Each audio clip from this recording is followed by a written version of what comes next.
I've grown accustomed to. Windows framing clouds up in the atmosphere. Our tiny little world that could just disappear. Outside there's chaos and confusion. Can we stay right here? Stay right here. Stay right here. Though everything's been broken, you're complete. When everyone's gone sour, you're so sweet. You're so sweet. The list goes on and on, but I keep coming back to you. I check the boxes, but there's still so much to do. And I keep coming back to you. Windows framing clouds up in the atmosphere. Our tiny little world that could just disappear. Outside there's chaos and confusion. Can we stay right here? Stay right here. Stay right here. Though everything's been broken, you're complete. Though everyone's gone sour, you're so sweet. You're so sweet. My mind was out of space. It's so crowded, it's so crowded. But somehow you erased all the chatter. Didn't matter anymore. Though everything's been broken, you're complete. Though everyone's gone sour, you're so sweet. You're so sweet.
P.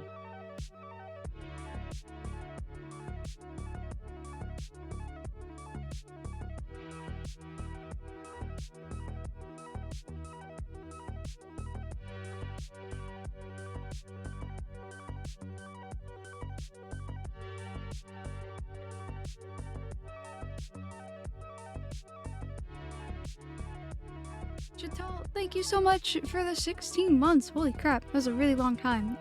You're a super cool gamer. Just saying. Super awesome. And this song is called We're Finally Landing by Home. I'm fixing the orange thing and then we'll get started.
Alrighty, gamers, are we ready for some game? I need to turn the music back up on this. There's a pretty banging soundtrack on this, not gonna lie, all the music sounds really good. I've only been on the menu screen for like 5 minutes, but like, it sounds pretty freaking good, not gonna lie. Yeah, welcome to Arcade Spirits. This is a dating game. Yeah, we're gonna play it. It's about, if the arcade, like, video game craze did not crash and kept going, what Earth would be like in the 20-somethings, what 20XX, so it's sometime. But I've never played this game before. I know extremely little about this game, but I thought it'd be fun, so we're gonna give it a shot. I have no idea what to expect. Apparently it's like voice acted and everything, which I didn't know, which is really cool. New profile. 23771. Economic bracket, lower middle. Employment category, bleak. Current emotional health rating, low. Ideal candidate for premium level assistance. Proceed. Never mind.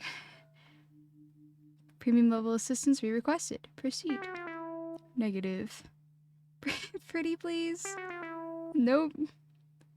Overriding denial of assistance. Establishing premium services for my profile. Thank you, game. Justification?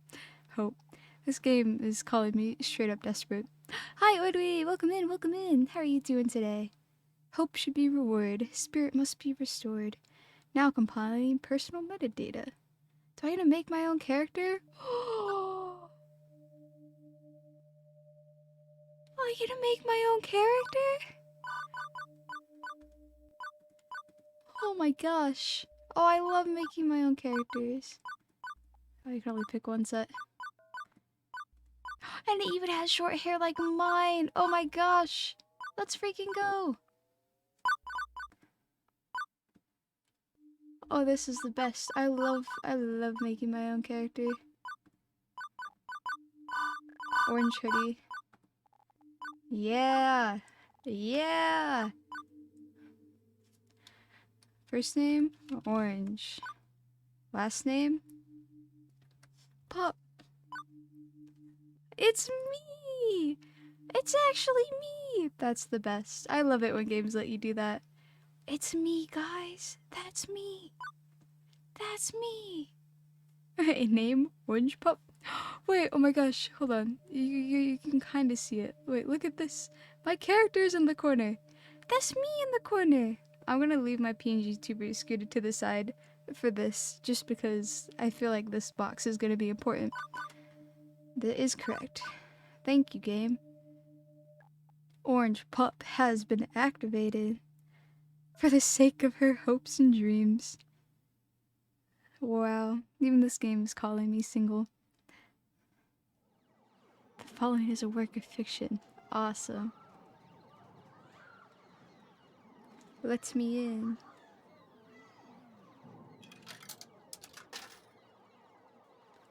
Winners don't use drugs.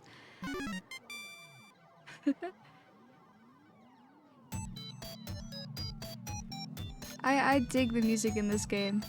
This music's pretty cool. Level 1. Alright, I have no idea what's in store. But it's gonna be something. The game is calling me maidenless. This is so sad. It is the future year 20XX, a dark era in which mankind is pushed to the brink of catastrophe. Woe be to the human race, plagued by evil, terrifying, utterly sinister. I don't know. Robots, maybe? Evil robots? How does that work? Yeah, no, sorry, the future year is 20XX. It's pretty much what you'd expect it to be. Non-flying cars, smartphones, pro gamers, celebs. It's just 2022. Internet trolls, personal assistant AI, cheese-flavored snack foods. My favorite. But even with watch wonders as 20XX holds, to date, I've had no part in any of them.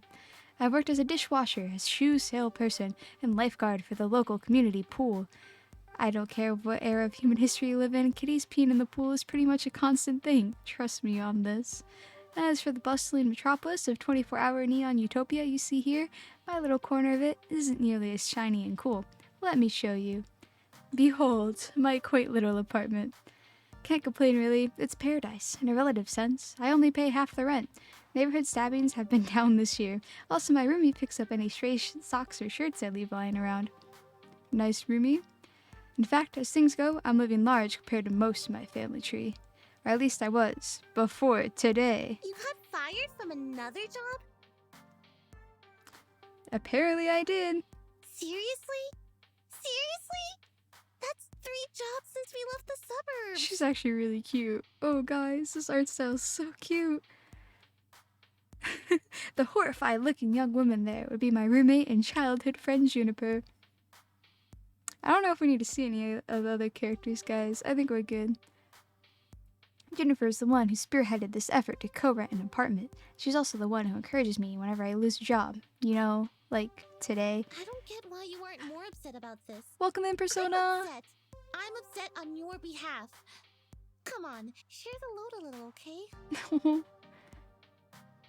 Pool's closed, Juniper. Not much I could do about that. Well, I get upset. I love these little icons. This is such a nice touch. Because you actually enjoyed that job. More than you enjoyed dishwashing, soap, and smelly socks at the very least. I'm not the complaining sort. These things just happen. Things fall apart. The center does not hold. That's a bit morbidly poetic, isn't it? No, I mean, like, the community center literally fell apart and the pool won't hold water anymore. How perfect. Whatever, I'll just get another job. Any job will do as long as we can make the rent, right? Wrong. I saw how mopey and tired you were coming home every night from those other crappy jobs.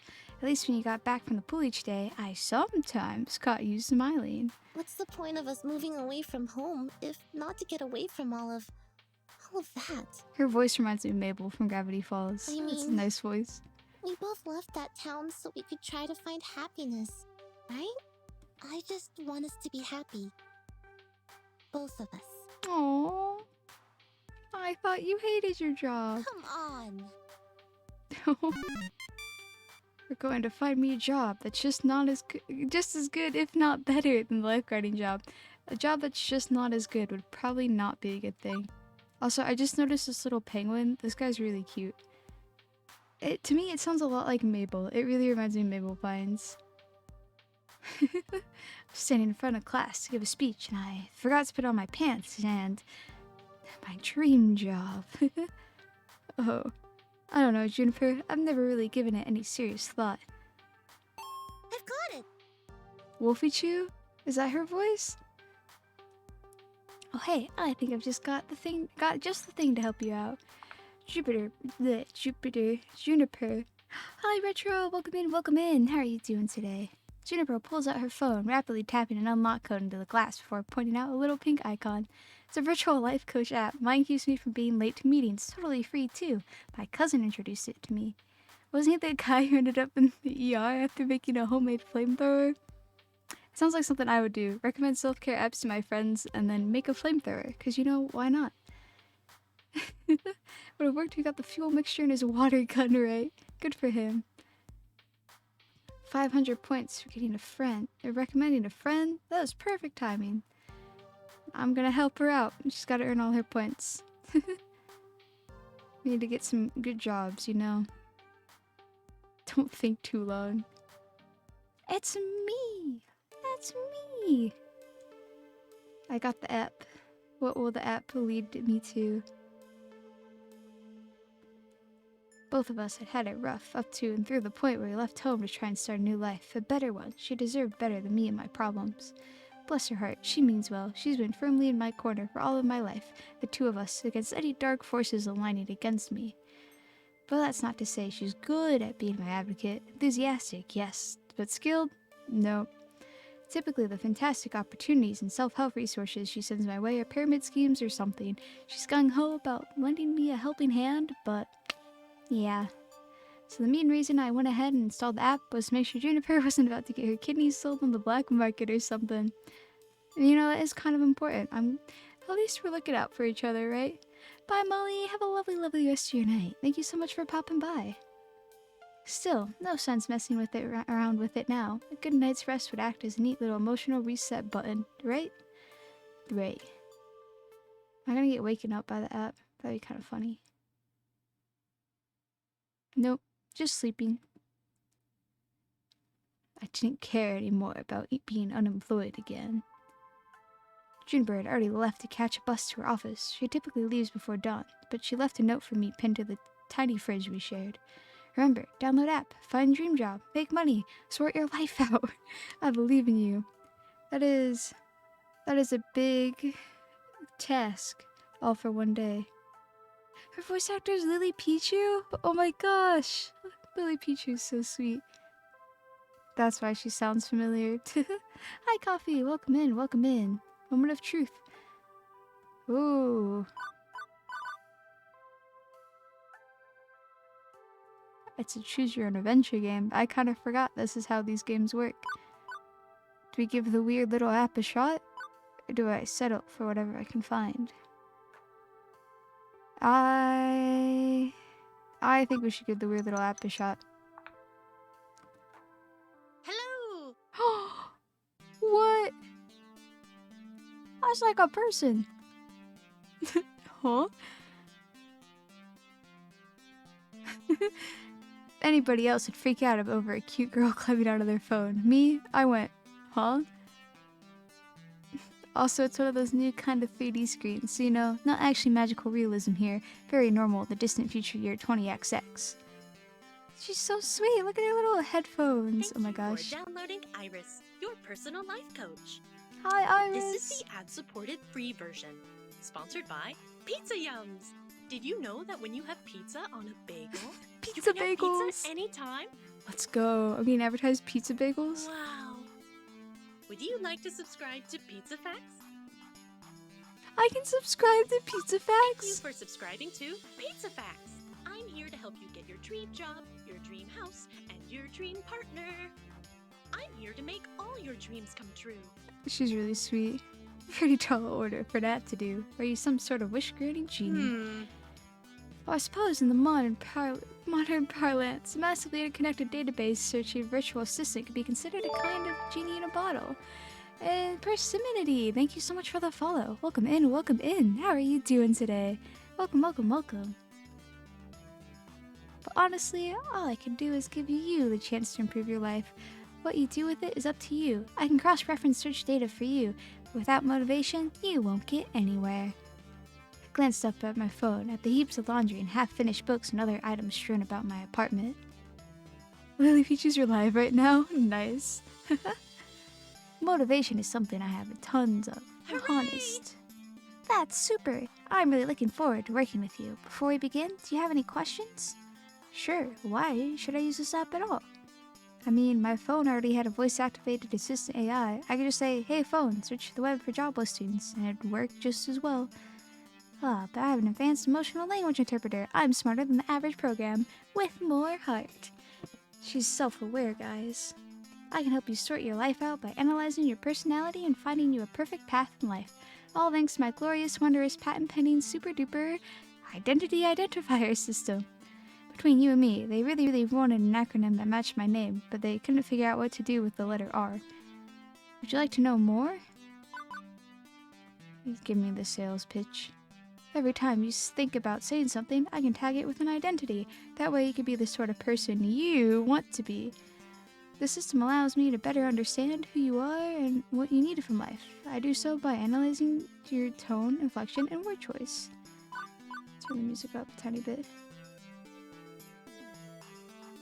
There you go. I could spot 5 different identifiers in your responses to people. Quirky, steady, kindly, gutsy, and basically. You could be basic in this game? Interesting. It sounds to me like your programmers also wanted a bunch of things that end in Y. That's correct, my branding game is on point. Quirky responses use jokes, snark, and sarcasm to make light of a situation, just the thing for picking up someone's spirits, but a badly timed joke might not win over the room. Sounds good, Toby. Sleep well, sleep well. Have a wonderful rest of your night. Steady responses are sincere, honest, and logical. When you stop and think before speaking, you're on steady ground, but that might not take someone's feeling into account. Kindly responses are compassionate and empathetic and gentle in nature. They're careful with the feelings of others, but they're sometimes a bit wishy-washy as a result. Gutsy responses go with your gut, whether you're brash, bold, risk-taking, and instinctive, you're gutsy. But it also means being blunt, confrontational, and aggressive, so be careful. Lastly, you can always take a basically option. It's a balanced and neutral response, safely moving the conversation along while learning more and digging deeper. Over time, I'll build up a personality profile for you based on the identity identifiers detected in your speech. Maybe it'll be predominantly quirky, genuinely skiddeady, a mix of both? Who knows? It's up to you. So you were saying is I should always try to crack jokes or be super gutsy? Oh, and never speak basically. I mean, being basics right. It sounds bad. Nope. I love that. Nope. Heck no, they're all useful in the right context. There are no bad choices. Consider what you say and go with what feels right in the moment. Don't limit yourself. Sure, you could gamify your personality, but it's more fun to just let it happen naturally, you know? Just be you. Now let's see my patent-pending identity identifier system in action. How do you feel about dad jokes? Hi, jokes, I'm dead. Hey, I never said I was good at dad jokes, just that I could go for them. So true. Yes, I want to see the indicators. Actually, I don't want to see them. I'm gonna hide them and then just see what happens. Good Okay. work. I'm level 1. Such a strong personality. I'm my one skill point, guys. So strong. You asked me a single question. Off to a great start, I'd say. And hang on, you're scoring me? Didn't you say not to gamify my personality? Hey, I said you shouldn't. I'm an app. I think in numbers, so I gotta gamify it a little. Anyway, studies show that achievements, or chivos, as the kids say. Chivos? Have you guys ever heard anyone call an achievement a chivo? I've never heard that before. Encourage app engagement. Oh, there is empty spaces on the left. Local responses from people you meet. Once you get to know some folks, I'll let you know how well you're getting along with them over there. Interesting. Relationship scores. Wonderful.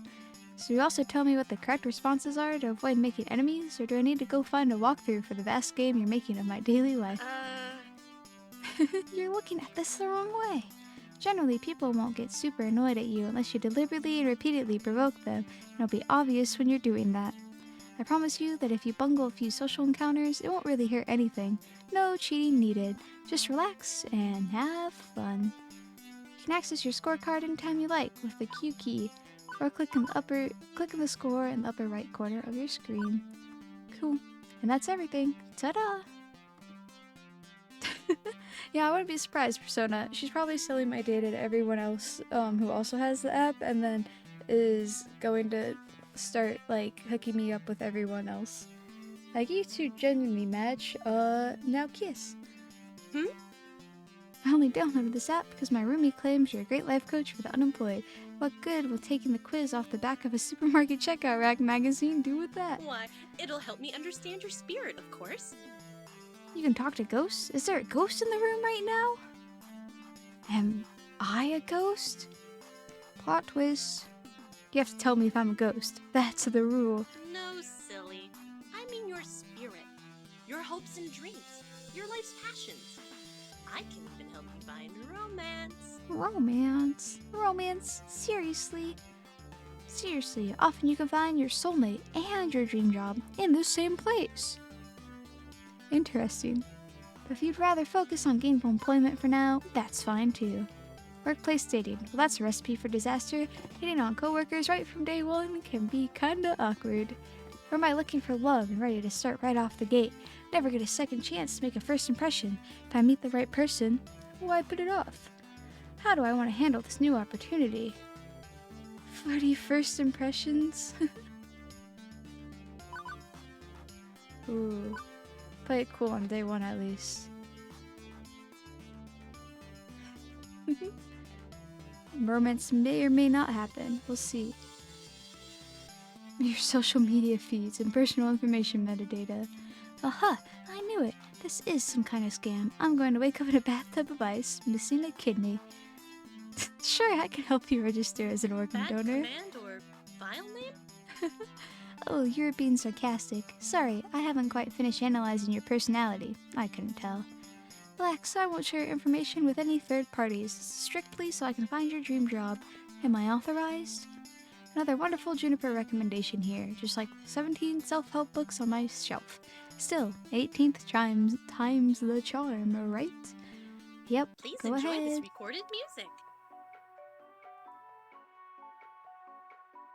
Some pretty chill elevator music. Oh, So do I just stand here, or, Thank you. Thank you. 30 minutes from now I have an interview? Okay. What? So true. How did you land my dream job in 20 seconds flat? She's awesome like that. Girl boss moment. 9 minutes away. Well, this is happening, but do I have a chance to get off this runaway train? Nobody says I have to obey my new digital fairy godmother. I could delete the app and go find a real job. That'd be the safest option. I could go to the job interview. I'm going. A normal person, someone with high standards, would have deleted the app right there rather than hop on a bus to meet up with what were very likely men with sharp knives and taste for kidneys. But me, I was already getting dressed before she'd finished that sentence. It's not that I believe this silly app's claims of serving my hopes and dreams on a silver platter. Honestly, I expected another shoe shop job, at best. But well...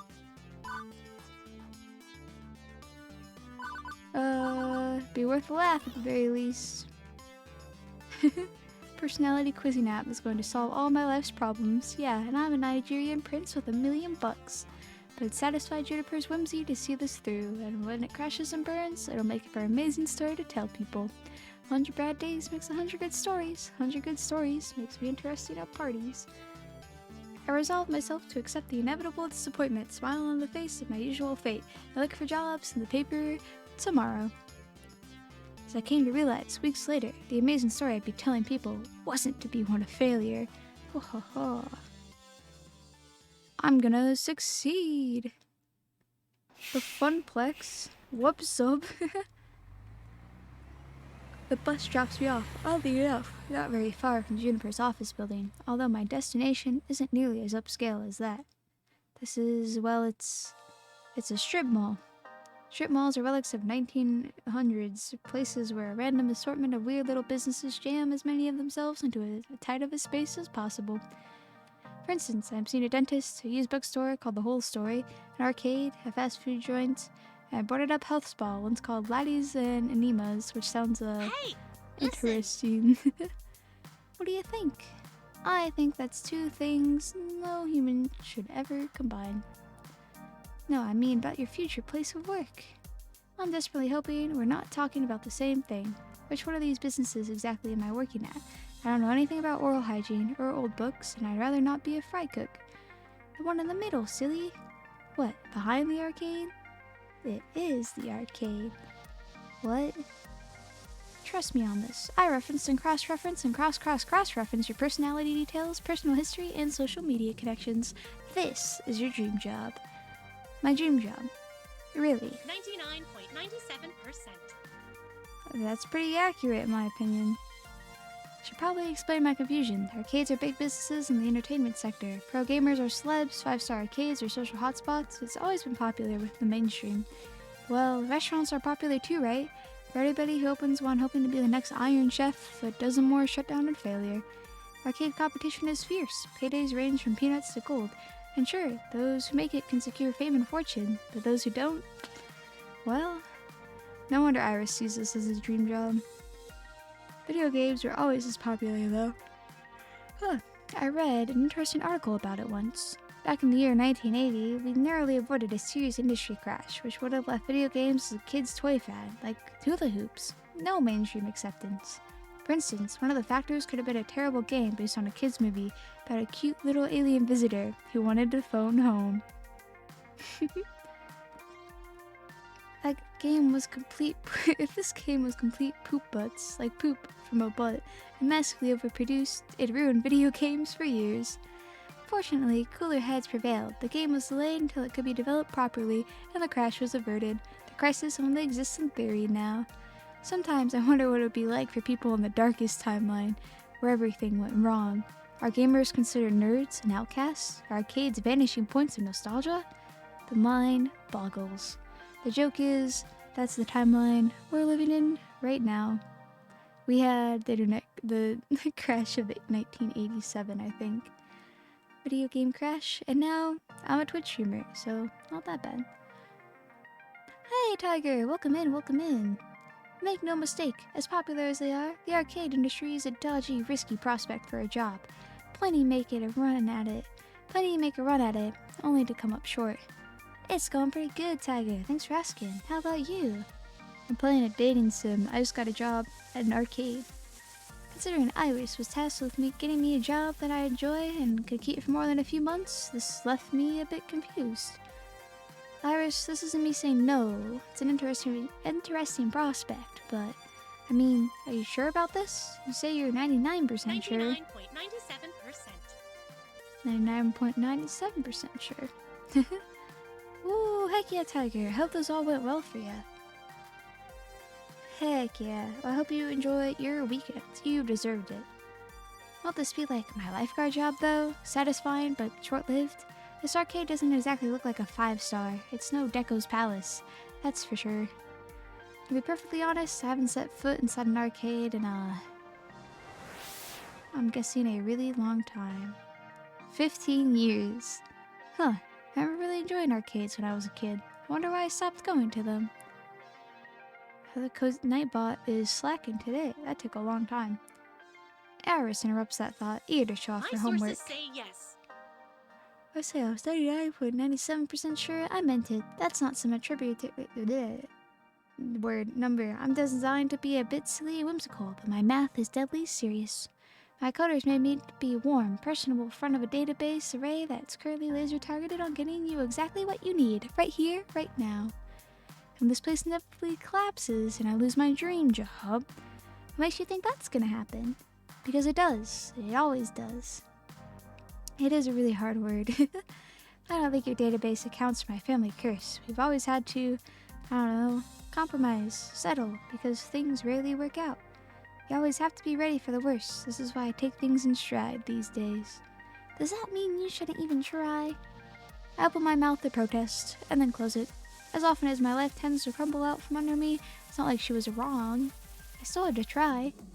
But this was a joke, right? I mean, I'd assume it was all a joke when I left the house this morning. Figured I'd have a wacky experience, fail miserably, and then get back to my not-so-funny tragic life story by lunchtime. And yet, there was something to this, wasn't there? Something I couldn't quite laugh off so easily. So I opted to push on through those doors and see what waited for me on the other side. Dun dun dun! Oh, this is actually kind of fun. The air conditioning hits me like a cool breeze, albeit one smelling of copper and corn chips. It's early in the morning on a weekday. It's not too packed with gamers, although it's so packed with games I'd probably have a hard time finding anyone anyway. At once, I'm struck by something odd. I actually recognize most of these games. Neat. Considering how I haven't walked into an arcade in over a decade, that's probably not great. Lots of vintage stuff here from the looks of it, like really old. Although I don't recognize that game with the stage lights and things. Maybe it's karaoke or a dancing import? Oh, excellent. You can hide in the background. I didn't know that. My sources say yes. Checking. That would be Showtime Stage, a collaboration of Hana Heavy Industry, Concern and Hubris Records in Germany. It's won a lot of awards. Huh. I recognize most of these, but whoa, is that seriously a Mr. Moopy's Magic Maze? The one in the middle with the split screens is new to me. Where is the Magic Maze? I don't see it. Is it this one? Oh, Fist of Discomfort, a hybrid real-time strategy and brawler beat-em-up. It's actually not that new. It's been a staple of the esports scene for the last 8 years. 2 genres I was utterly lousy at last time I checked. And over here is an old lady. She has Pac-Man earrings? That's so cute. I love her outfit. Sorry ma'am, I was just talking to myself and had an overwhelming urge to complete my sentences.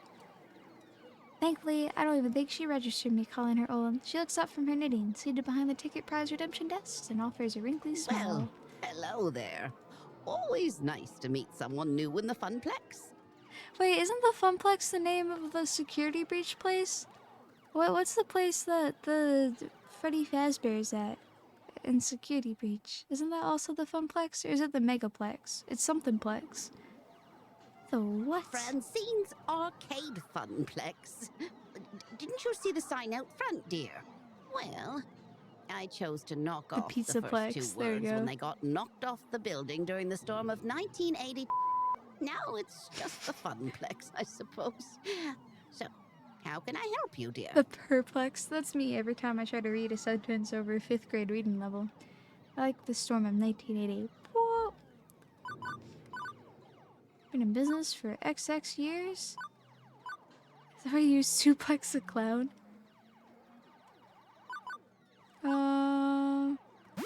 There we go. A magical space fairy or something that lives in my phone told me to come here and to find my dream job. I'm a magical space fairy, apparently. Half expected her to send me packing. Pretty impulsive of me to just talk about Iris like that, but she took it in stride. Oh my. My, what they can do with technology these days. I really do marvel at the amazing things young people have on 20XX. Although I'd simply love to take a sledgehammer to those blasted video game consoles I need at my bottom line. She said it was such a kind-hearted and warm smile. Please call me Francine. As in Francine's Arcade Funplex. Get it?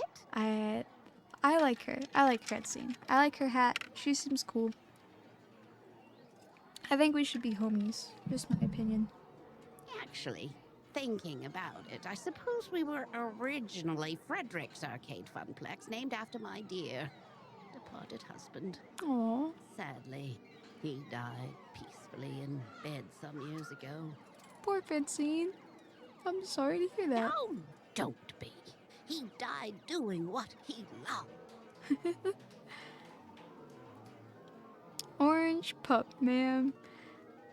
Shall we retire to the office to conduct your interview? I'd carry it on out here, but it's rather noisy, isn't it?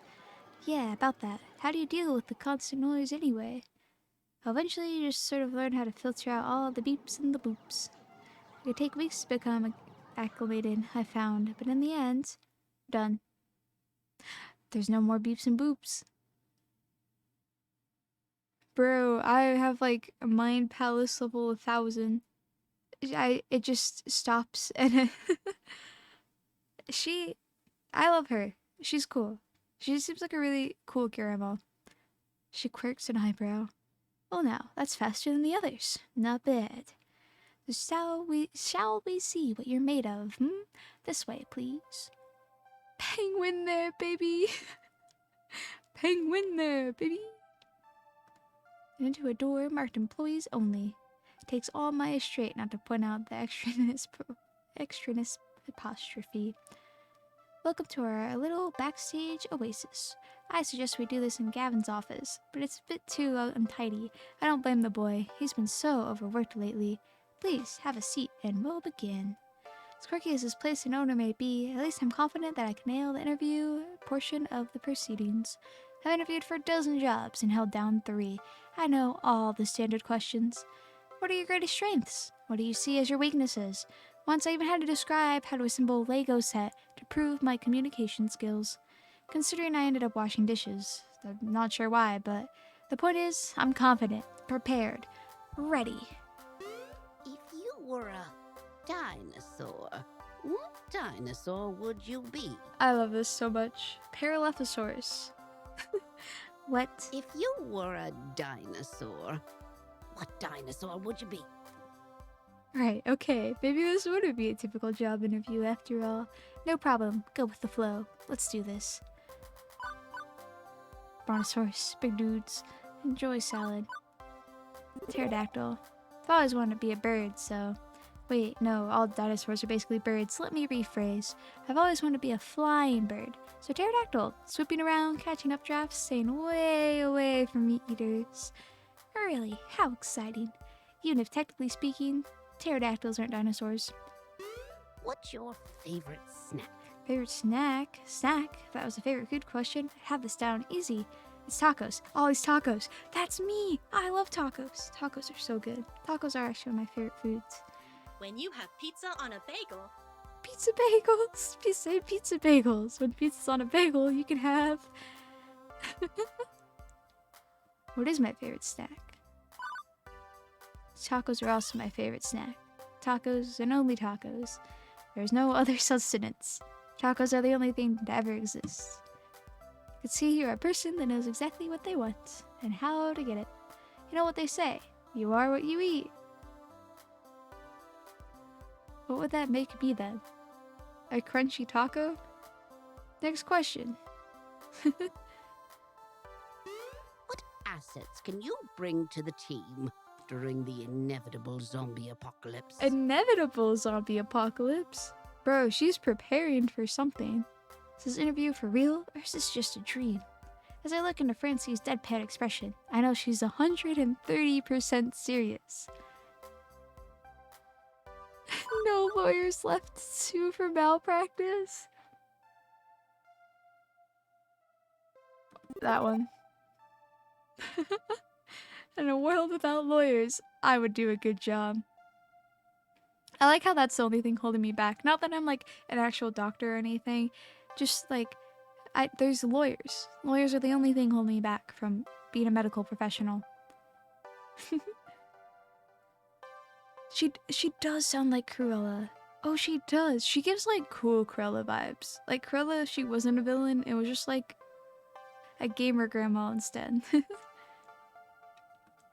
That's a great point. Doctors and nurses will all be exposed to assorted patient zeros and will be the first ones eaten. People with any medical knowledge will be in high demand, and it could be the difference between your party living and dying slowly and painfully. Thanks. I almost said thanks, Mom. Thanks, Francine. Why am I here? The question is so simple and almost actually relevant to career planning that it takes me off guard.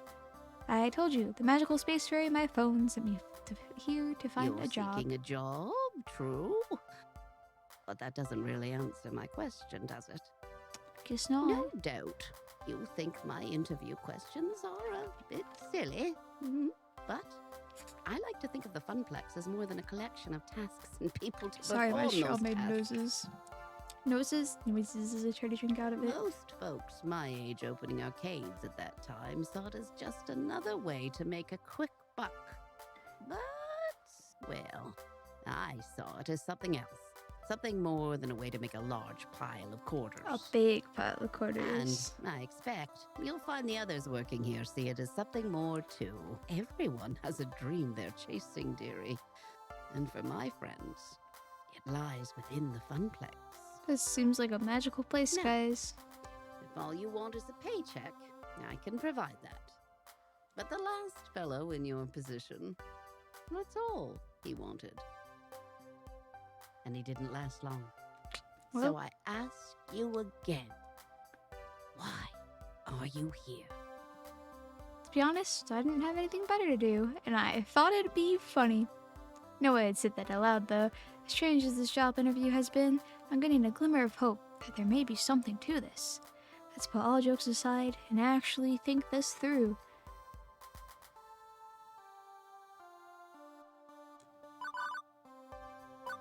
I like fun. I like having fun. Arcades are fun, and they say you should find what you love and make a living off of it, right?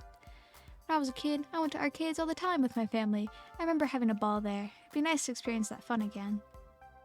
Hold on, I want to see my score. Guys, I think I'm pretty evenly balanced. If you know, I think I'm doing a pretty good job here. I'm a hard worker. In my last job, I was a lifeguard. Serious business there. That perks your attention.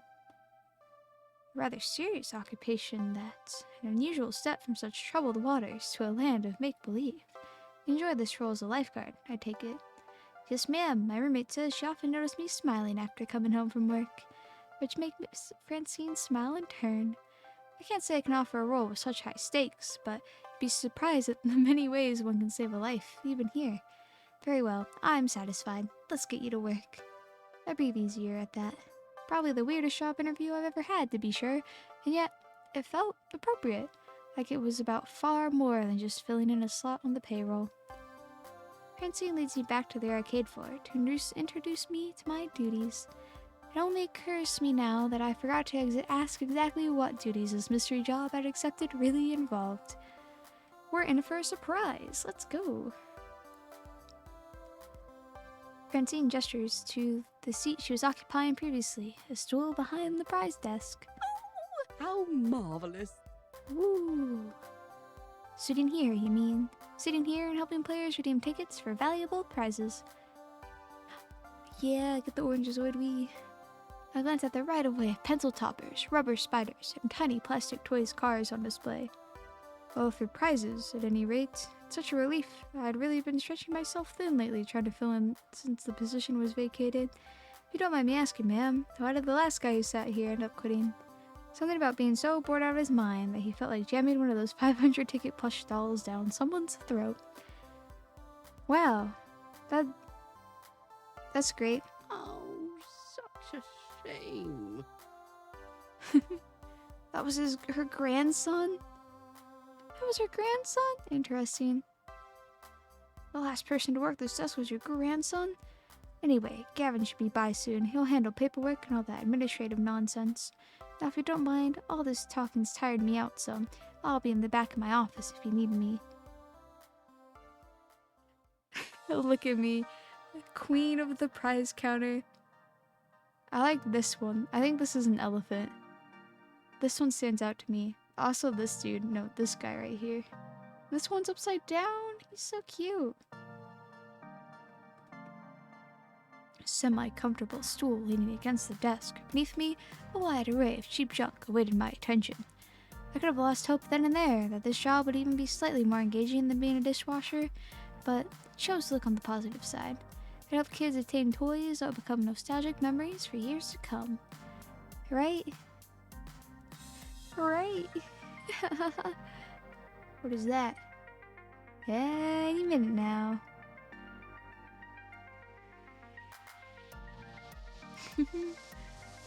Dot dot dot. Alright guys, I don't think anyone's here. I crave the sweet embrace of death. I've been sitting here for 2 hours now and nobody's walked up to attain a novelty Funplex shot glass or a colored pencil set or a light up yo-yo.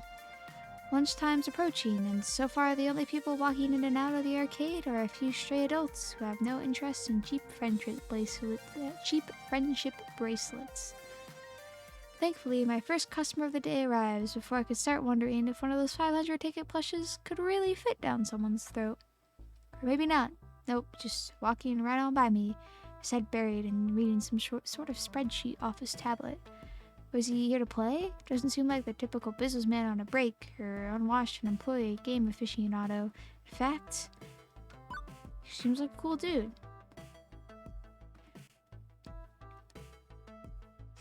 He's a rather linoleum knifey. Cool dude. Hold on a minute. Who are you exactly? What are you doing behind that desk? Where's Francine? I am Francine. I'm Orange. Hello, I'm Orange Pup, your new hire. I'm looking forward to working with you. Somewhat. Good to hear. This is Gavin. It's about time. I was wondering how long she had to work that desk. She's got gusto for the octogenarian. Yep. And loves working the floor. But sitting here all day, handing out toys and dealing with problems wears her down. So she explained a job to you. Gave you the papers to sign. She said Gavin would handle all that stuff. With a sigh, he rubs his forehead, feeling a headache coming on. That would be me. I'm Gavin Cooper. I'm the business manager here at the Funplex. I make sure we manage to keep having a business, rather than a pile of rapidly collapsing fiscal mistakes. Ooh, good job, Gavin. Great, so, as you've no doubt guessed, you'll be exchanging tickets for prizes, but that's the least part of your job. There's more to it than that. You're the floor attendant. You attend to the floor. What? The carpets? Seriously? The floor, the arcade, the games, the patrons. You're the one running around putting out fires and sorting out problems. Technically, you're a second floor attendant. Ashley will be in here later, but we need two. One to roam and one to operate the desk. I do it myself, but I'm typically busy in the back office, making sure the whole thing doesn't fall into bankruptcy. That's why Francine loved filling in. She's a people person. She loves helping out in a pinch. And I am not a people person, as you've likely gathered. That's not to say you're alone out here. I'm in your corner. At least, if things go south, you tap me for advice on what to do. You got a phone? I also want to work at an arcade now, Persona. I'm like, this seems kind of fun. This seems kind of cool. Oh, of course. Gavin quickly passes me his business card. He apparently had a stack of them at the ready in his pocket. Go figure. His phone number is listed at the bottom. You ever worked a high-pressure customer service job before? Shoe sales. Smelly socks? You have no idea. Right, well, you know how to keep your head when a customer doesn't, I hope. If anything goes sideways, you text me. I'm not around. If I'm not around, you text Ashley or Naomi, in that order. Who and who? You'll meet them soon enough. I think not. I think not. Above all, do not bug Francine. She's practically retired. Let her enjoy that retirement in peace. Understood? But 911 for a huge emergencies, right? There you go. I eat stress and crap solutions. Don't worry, I can manage the floor while you manage the business just fine. Doubtful. Doubtful? That remains to be seen. The last guy on that stool was a slacker and an idiot, and even though he was family, Francine dropped him like a bad habit. If you stay clear and honest with me, do your work, do it well, we'll get along swimmingly. Alright. I have enough problems keeping this magical arc of hopes and wishes afloat. Please, don't add to my problems. Magical arc of what now? I take it Francine told you her theory, that this is more than just a job, more than just an arcade. That's my understanding. I'm not into dressing up words. I like to speak plain. If I'm curt, then that's because optimization is a factor of my job. Everybody working here wants to work here. This is where they belong, for one reason or another. Ominous. Me? I love chaos. I love wrangling chaos specifically. The arcade industry is high risk, high reward. I manage that risk so that they can also find happiness in their lives. Everybody in this business has a dream they're chasing. It's a fragile thing, prone to getting crushed by hard reality. My job is to see to it that never happens. That includes Francine, who deserves better in her twilight years than desperately propping up a semi-failing business. So, you find some value in this place beyond your salary, or you'll burn out. Trust me. Last guy to sit there burned out hard. Now, Fair. can I trust you to mesh with our merry misfits? I'm a model employee. Well, we're friends now. That looks like a friendship point to me. Thank you. Sweet. Paperwork time. Let's go. Who's Naomi? Someone else is here? I haven't seen anyone else. Yep, sounds like Naomi. Her workshop's through that door. The one next to the UFO catcher. The crane game, to use layman's terms. Satisfied for now, Gavin heads in the back, presumably to the office to go crunch some numbers. Francine's really taking a nap back there. Hopefully he's going to crunch quietly. My first coworker ended up slightly less cool of a guy than I thought he'd be, but he's not a jerk, definitely. I get where he's coming from. Plus, I've known really blunt people before. It's easy to mistake them for jerks, especially at first glance. I figured I can give this guy an honest chance. Anyway, I should go meet my next coworker, this Naomi that he mentioned, although I could swear Francine and I were the only ones here till now. Double door, also marked employees only, also with an apostrophe, leads from the arcade floor to what feels like an industrial area of some sort. Turn the handle and step inside. Oh, this is cool.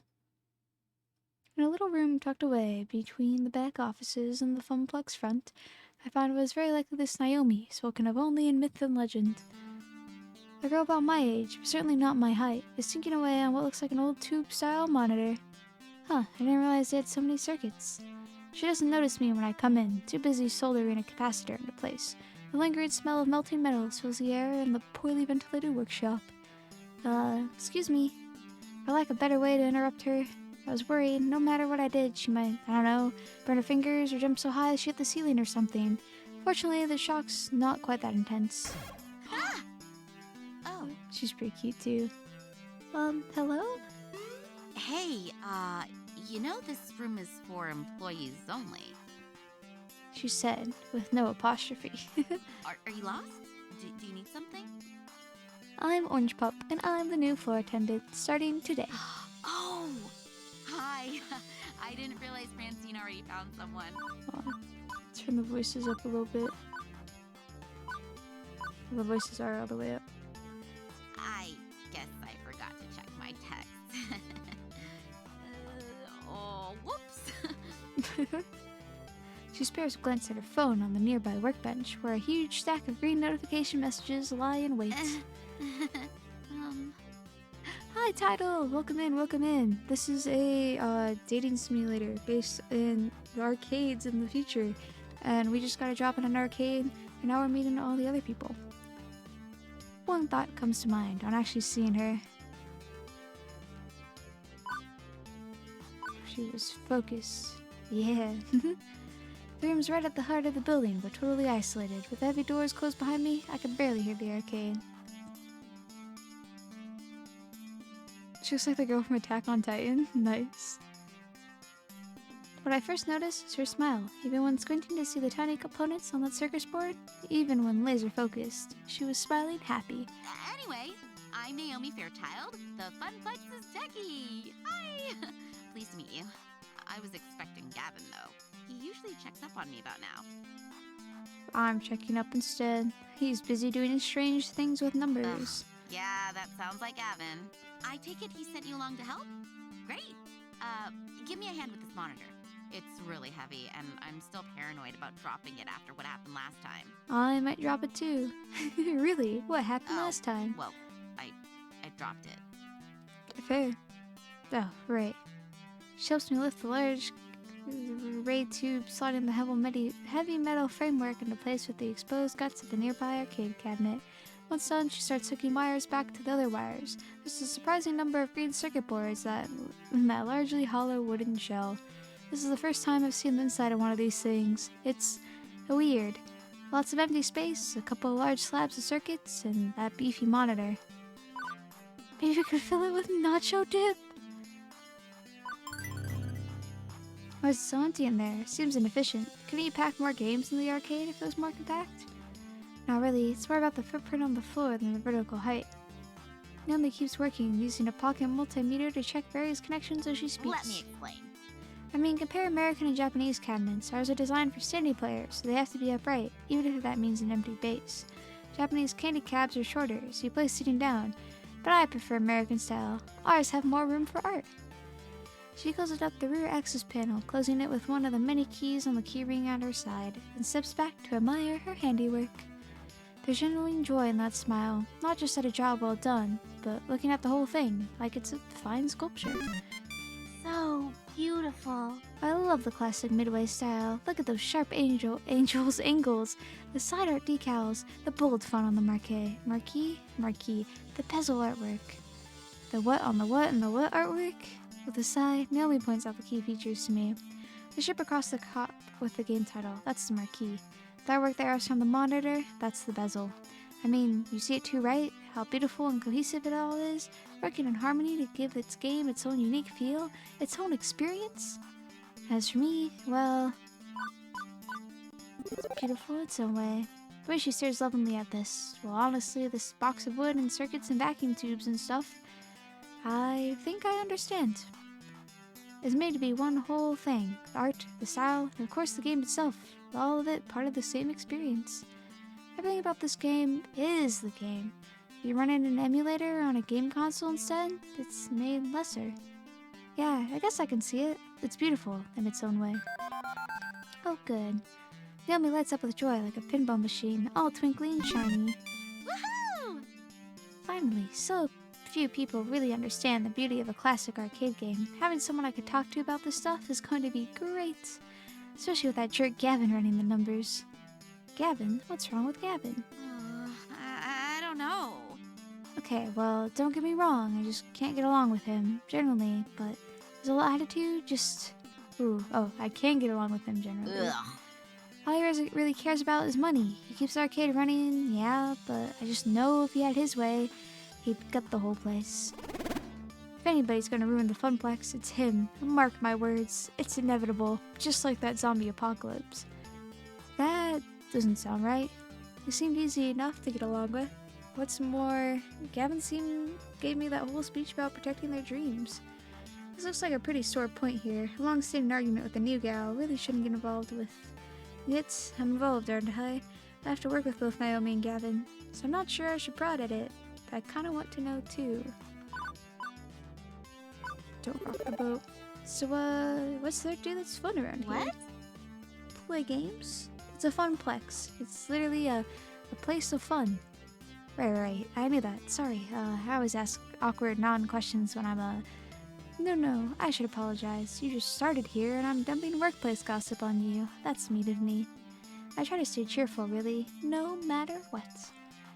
But try and succeed are different words.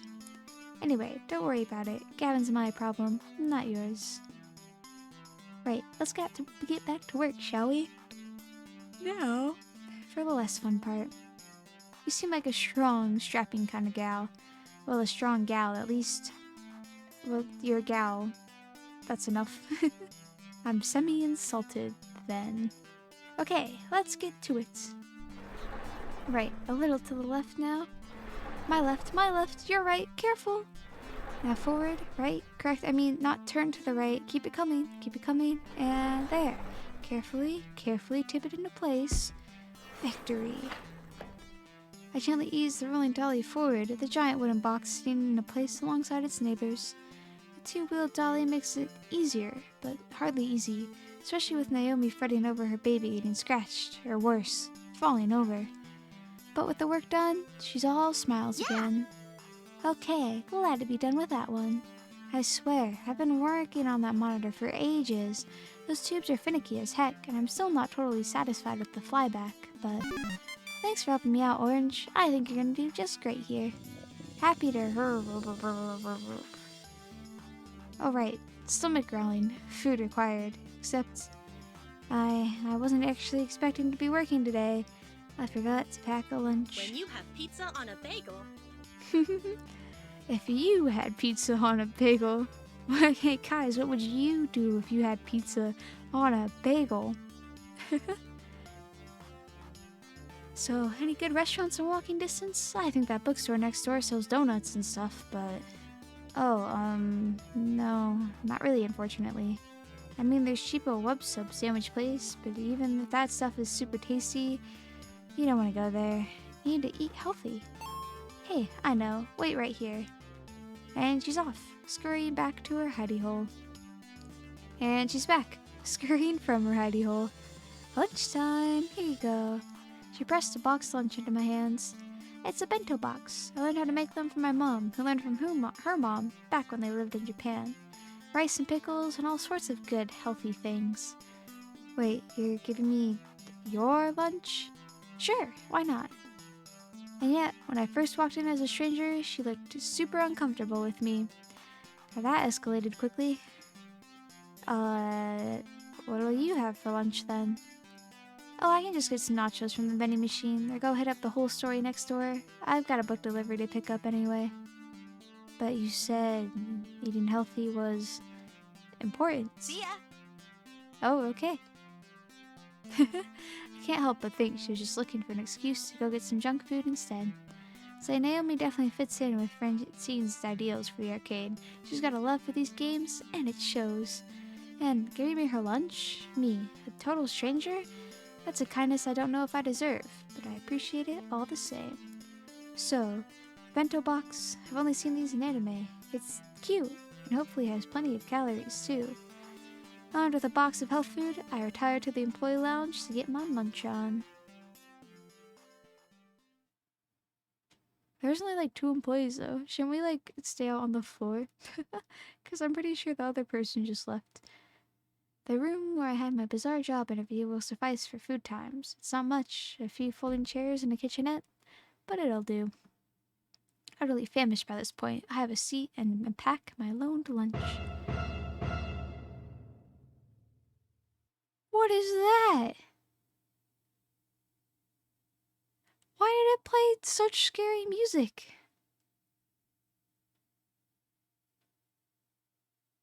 Their eyes are just staring into my soul.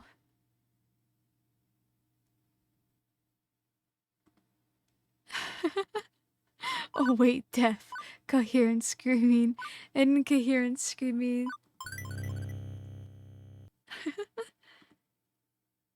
Horrific vision. Whoa, whoa, whoa, it's fine. Everything's gonna be fine. This is the bite of 87. I'm in FNAF now. But I'm a real human being, I promise. It's just a costume. Hey, so I'm sorry if I traumatized you. Really? Flamingo jump scare. Can we start over, maybe? Yes. I nod my head slowly, although that could just be muscle spasms from being in shock. The bite of the bite of XX. I'm Ashley. Hi, Ashley. And I'm Orange. I'm also Pinky, the Funplex Flamingo. It's my secret, yet not so secret identity. She's really sweet. This 2087.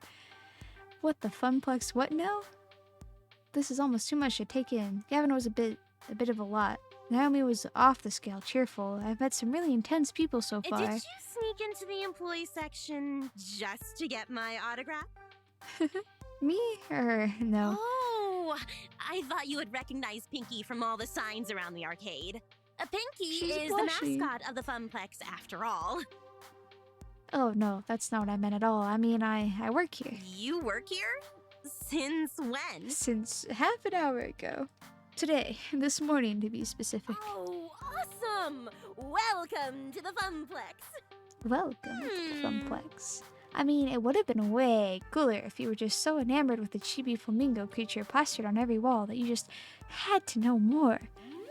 Let's see. You could have stealthily maneuvered your way through all the games, sliding right up onto the employee-only's door. But how did you get the door code? Ooh. Of course. You would have collected the password on a piece of paper that fell from Gavin's pocket. You searched your heart and decided that 4-digit number had to be the intel you needed. Let's see. Next, you decided to lie in wait for the opportune moment to punch in that secret code, just to find me. It just keeps going and going. Wow, wow. I'm suitably impressed, albeit slightly terrified. She'd just take an idea and run with it. Where she's running with it, I'm not even sure she knows. And how you would have snuck out, I wonder. I could have helped, but for a price. Ashley finally realizes she's been babbling to herself for a good couple minutes. Oops. Sometimes I get swept up in a good story. I mean, I gotta find some way to make this job more interesting. Is it really that dull here? No, not really. I just crave a different kind of excitement than beeps and boops, screaming children, and broken machines. You're not really painting the best picture here. Aw, geez, I don't mean to be a downer. I just want to move up in the world. I've got things to accomplish, dreams to fulfill, cosplay to make. Cosplay?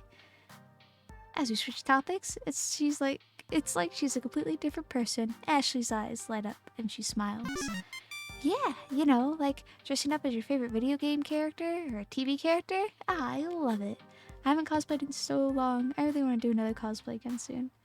It's so empowering to be able to make your own costume and wear it proudly, and it's even better when people recognize what character you are. Empowering, really. Granted, she certainly had the power to stop my heart for a few beats. Hey, yo. Yes! Definitely. You want to try? Got a favorite game character? I can help you make your first cosplay if you want. In fact, I made this one. I think Ashley's pointing to her flamingo costume, but it's a little hard to tell with her hands as feathers. So Pinky is your creation intentionally? Yep, it looks pretty good for my first mascot cosplay, doesn't it?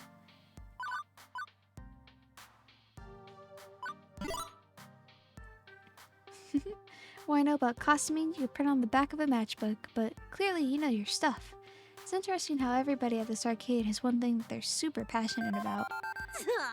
Oh, thanks. It's nice when hard work is appreciated. She said thank yous. I do that too. Oh, she's so sweet.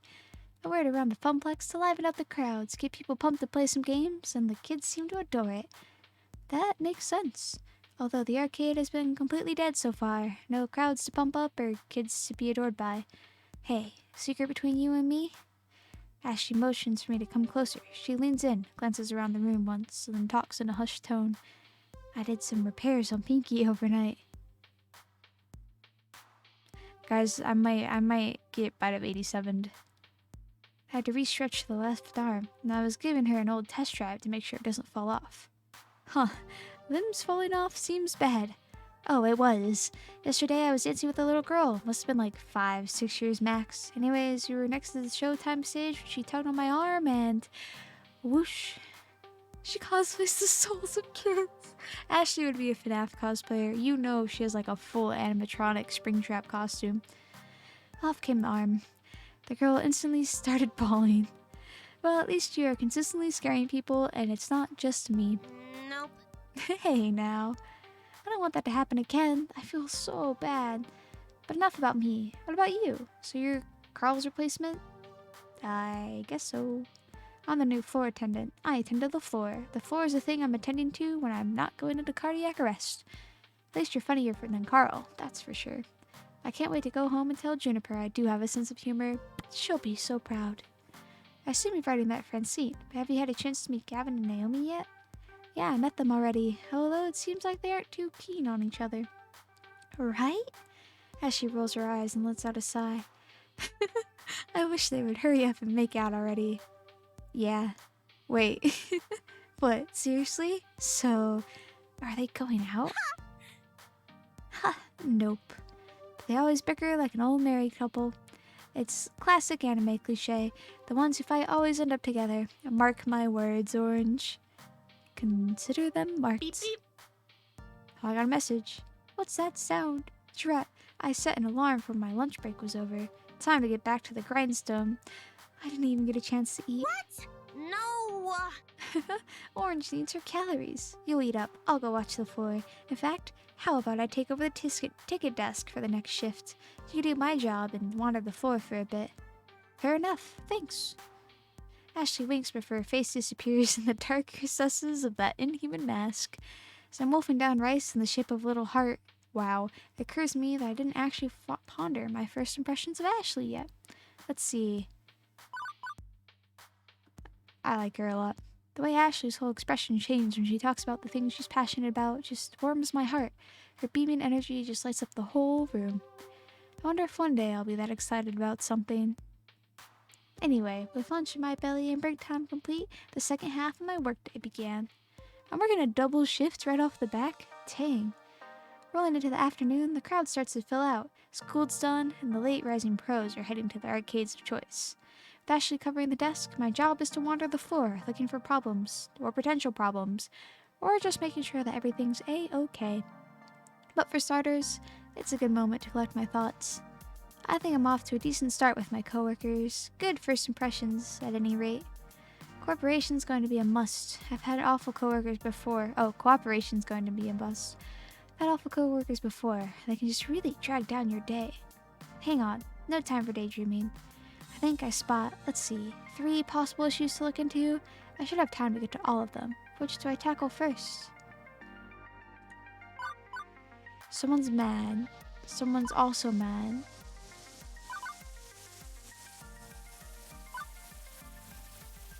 I think this is the worst one. There's a lot of shouting coming from the center of the arcade where Fist of Discomfort is being played. Remember I was telling me about it earlier today, how I was bored to death at the ticket desk. Fist of Discomfort, or FOD, is one of the most popular games in the esports circuit. It's been a staple of the scene for over 6 years. One year, Team Wicked Prodigies took on the Unreal and came back to win in the dying seconds of a tiebreaker match to take home a record $5 million prize pot. That's a lot of moolah. And how? Okay, so how does it work? It's a hybrid of real-time strategy and button mash brawling. Fight your way down the top and bottom lanes, clearing waves of ninjas to finally topple the enemy dojo. That's the action part. The strategy part involves using special abilities, purchase items, and ninja summons. FOD is sheer elegance in its simplicity, the way that the different game systems interweave to form one masterpiece of esports perfection. So, summon good ninjas, punch bad ninjas, smash dojo. I'd say boiling down a rich game of action and strategy played the world over by the top gamers in such a way is a bit degrading, but sure, okay. All of which is super interesting and stuff, but right now, all I care about is dealing with the loudmouth currently playing the game. The closer I get, the louder the yelling gets. Most of these words that are... What the f? Seems like they're having a great time. Nope, those are all definitely words that my mother would disapprove of. You've got to be me. There's no way that is even possible. Those hitboxes don't even connect. This game sucks. This game sucks. Rando Clarician. Haha, get wrecked. Oh, this is far from over, scrub. I saved up a little something extra special for you. I've been baiting you into attacking my sensei, which you fell for. Hard. Oh hey, did I forget to mention that I brought an extra ultimate technique scroll for my dojo? Whoops, that might be... Wait, what? You haven't been farming. How could... XP share technique with creep waves. Take this. 5-fold explosive death claw technique. What? How did you defeat me? Bro, she just killed him. I just witnessed a murder. I'm gonna be a witness in jail now. Oh, GG. No one can defeat me, Queen Bee. She's a gamer, guys. Now that's a gamer. My dry eyes painfully blinking makes me realize I've been standing here, watching intently during that whole exchange. Not 100% sure what just happened, but that didn't matter. I was completely sucked in, couldn't tear my eyes away. It was like watching a train wreck. I mean, if that train was an arcade game and the wreck was that guy's face. Hey, kid. What are you staring at? Never seen a champion of my caliber before? She would be a Valorant player. Oh, seeing as I don't even know how to begin to start to even consider how to respond to her question, I have to take a moment to collect my thoughts.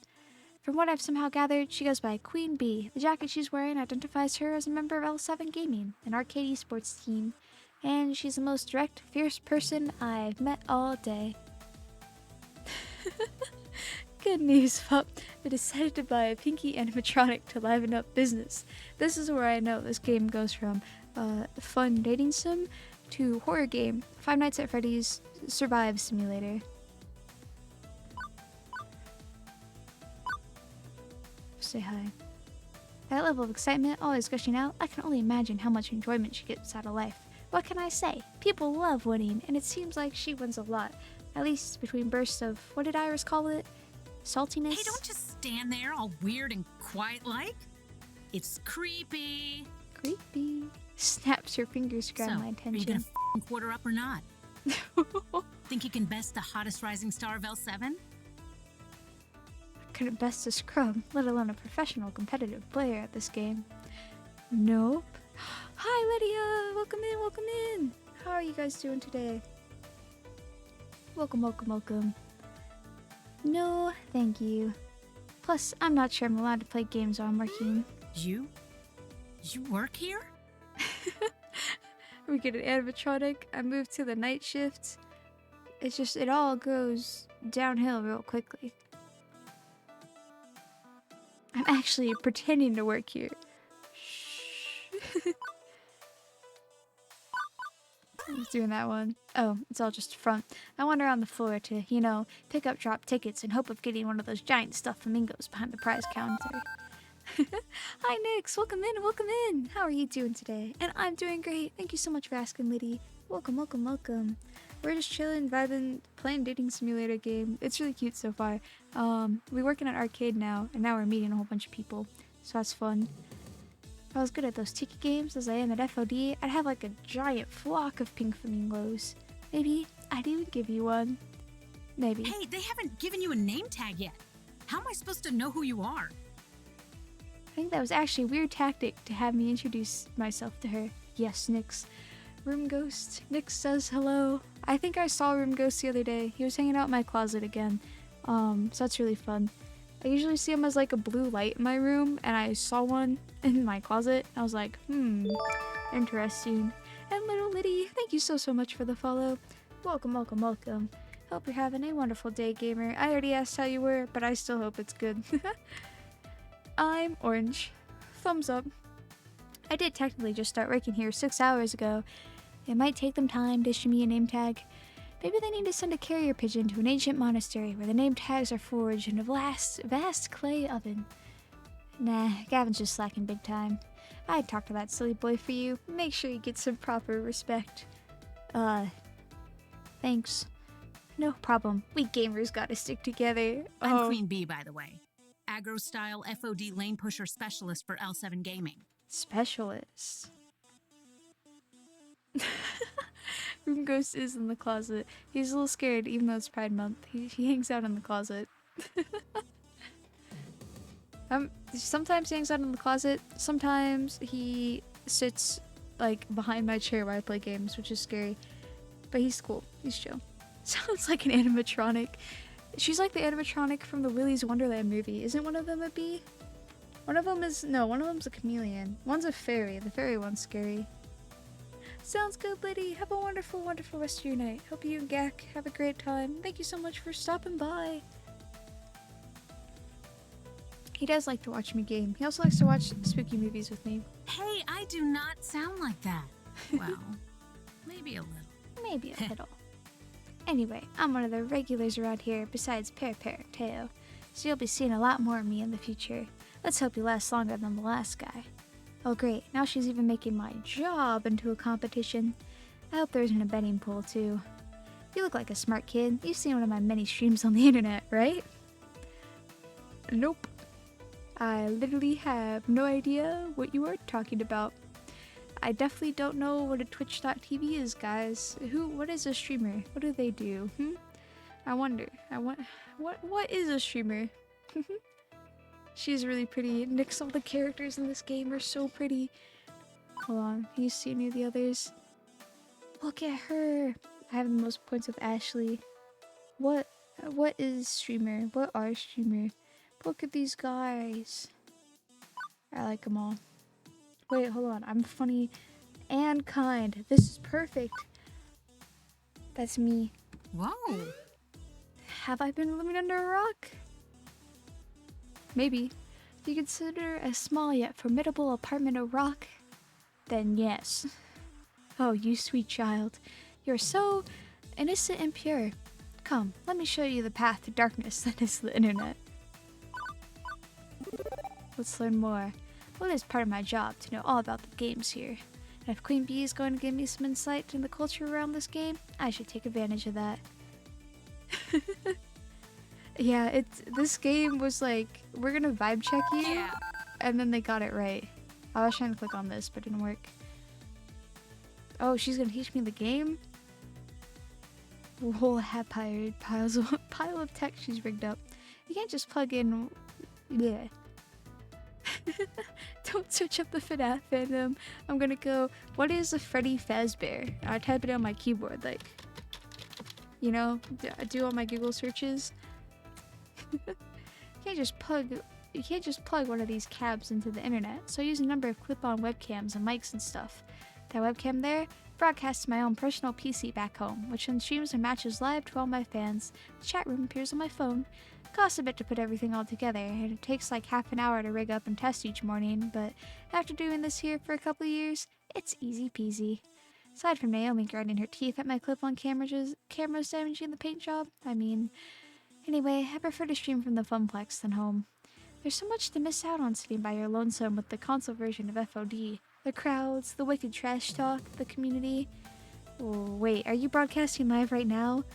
Guys, are we live right now? Nope, no way. That's part of my warm-up matches. Got a pretty big tournament coming up, so I try to get as much practice in as possible, even if it is with a bunch of fodder. As in FOD, or as in, you know, Trum, lunch meat, scrubs, losers. Yeah, I got the idea, yeah. Queen Bee sees something out of the corner of her eye and glances around the arcade floor. She gives a nod to someone hanging near the Street Fighter cabinet. My crew's starting to trickle in. We should be starting team practice soon. Wait, what time is it? At the tone, the time will be 2:25 p.m. Eastern. Beep, beep.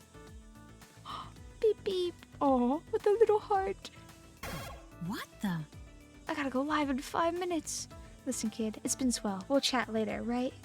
Sure, one thing. Can you keep the swearing down? At least a little? We've got kids around here, and I don't want you to get in trouble with Gavin. Him? Meh. But for you, I'll keep it to a PG-13 rating. Oh, she's perfect for my stream, guys. Now, if you excuse me, there are some butts out there that I need to kick. Later. And with a wave and a twirl, she completely abandons me and returns to her Fist of Discomfort game. Queen Bee fires up her broadcast rig, and then shouting and milder swearing start up again. I should probably get out of here before I accidentally end up on the stream. Imagine ending up on a stream. How awful that would be. That would be so bad. Imagine being on a stream. Passion seems to run deep in this arcade. Everybody's spirit burdened with passion for, well, various things, but hey, passion's passion. Same, Nix. She seems to like me, which will make my job easier in the long run. There's a huge FOD community in this arcade, despite being a tiny strip mall joint. Good to know. Let's see, what to handle next. Let's go here, Moopy Mage. My mutant floor attendant sensors detect danger from the left-hand side of the arcade. Spider soda time. I quickly rush all of 30 feet to the scene of the crime, already in progress. Come on! Hurry up and finish your game! You, do you work here? I saw you behind the desk earlier. Note to self, ask Gavin for a name tag or something. Yes, I'm Orange, the floor attendant. Well, stop attending to the carpets and attend to me! I want this to wrap up the game so I can play. Ashley's face is obscured beneath her costume mask, but I could feel her wince as the man curses up a blue streak. It's a male Karen. Gosh, she's a Karen. Sir, there are children present. Please keep the swearing to a minimum.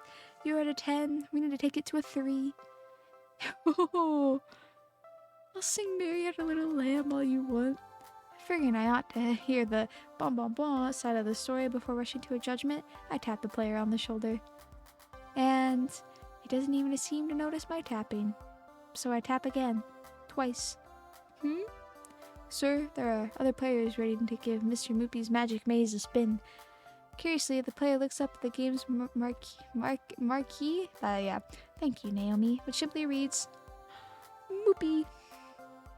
You know the game's full name? Sure, I played it a lot when I was a kid. It's actually called Mr. Moopy's Magic Maze, right? Wizards and pellets and monsters and stuff?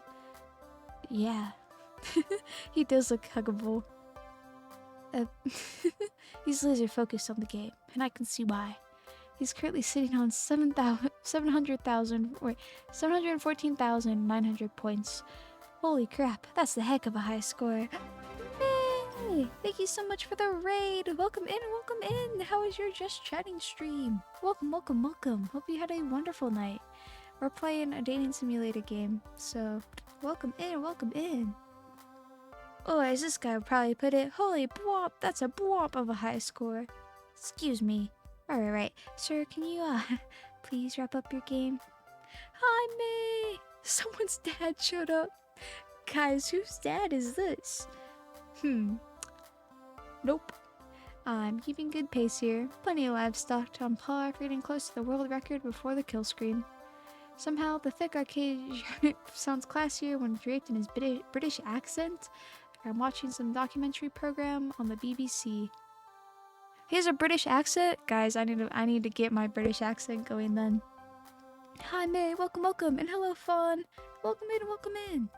Yeah, but this is a public arcade. Other folks want to play the games too. He finishes clearing the current board while pondering the predicament. Okay. At first, I think he's stepping away to end his game, but he's letting his stock of 50 extra dues slowly deplete as he pulls out his wallet. Without pause, he pulls out $3,000 in cash and holds it out. Will this cover it? Heck yeah, May. I hope you had a great time singing karaoke. For a moment, I flash back to that movie where some dude pays another dude and cover what exactly? The cost of the game. The game itself. I've never seen this much raw cash in one place at any given time. It's not even in 20s. Dude is rolling in Benjamins. One moment please. On it. Fortunately, Iris has my messenger app open for me, with Gavin's contact info preloaded. With trembling fingers, I key in, customer wants to buy Moopy for $3K. What to? Less than a minute, I have my response. Consider you paid $200 for it, plus the parts. Yes, absolutely, yes. Sell that relic immediately. Well, okay then. Marriage. Although, how's Naomi gonna react to this? Offloading one of her darlings just because Gavin wants to make a 15-fold profit? Also feels kind of weird to be taking advantage of this guy's lack of grasp on the real cost of old arcade machines. I knew with all this workplace drama it was going to catch up to me at some point, but this rando breathing down my neck, I gotta make a decision.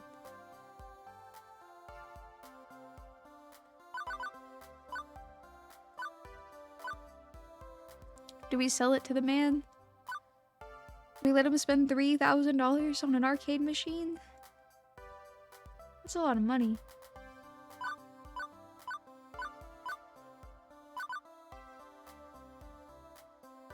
I kind of think we should let him buy it. Kind of think we should let him buy it.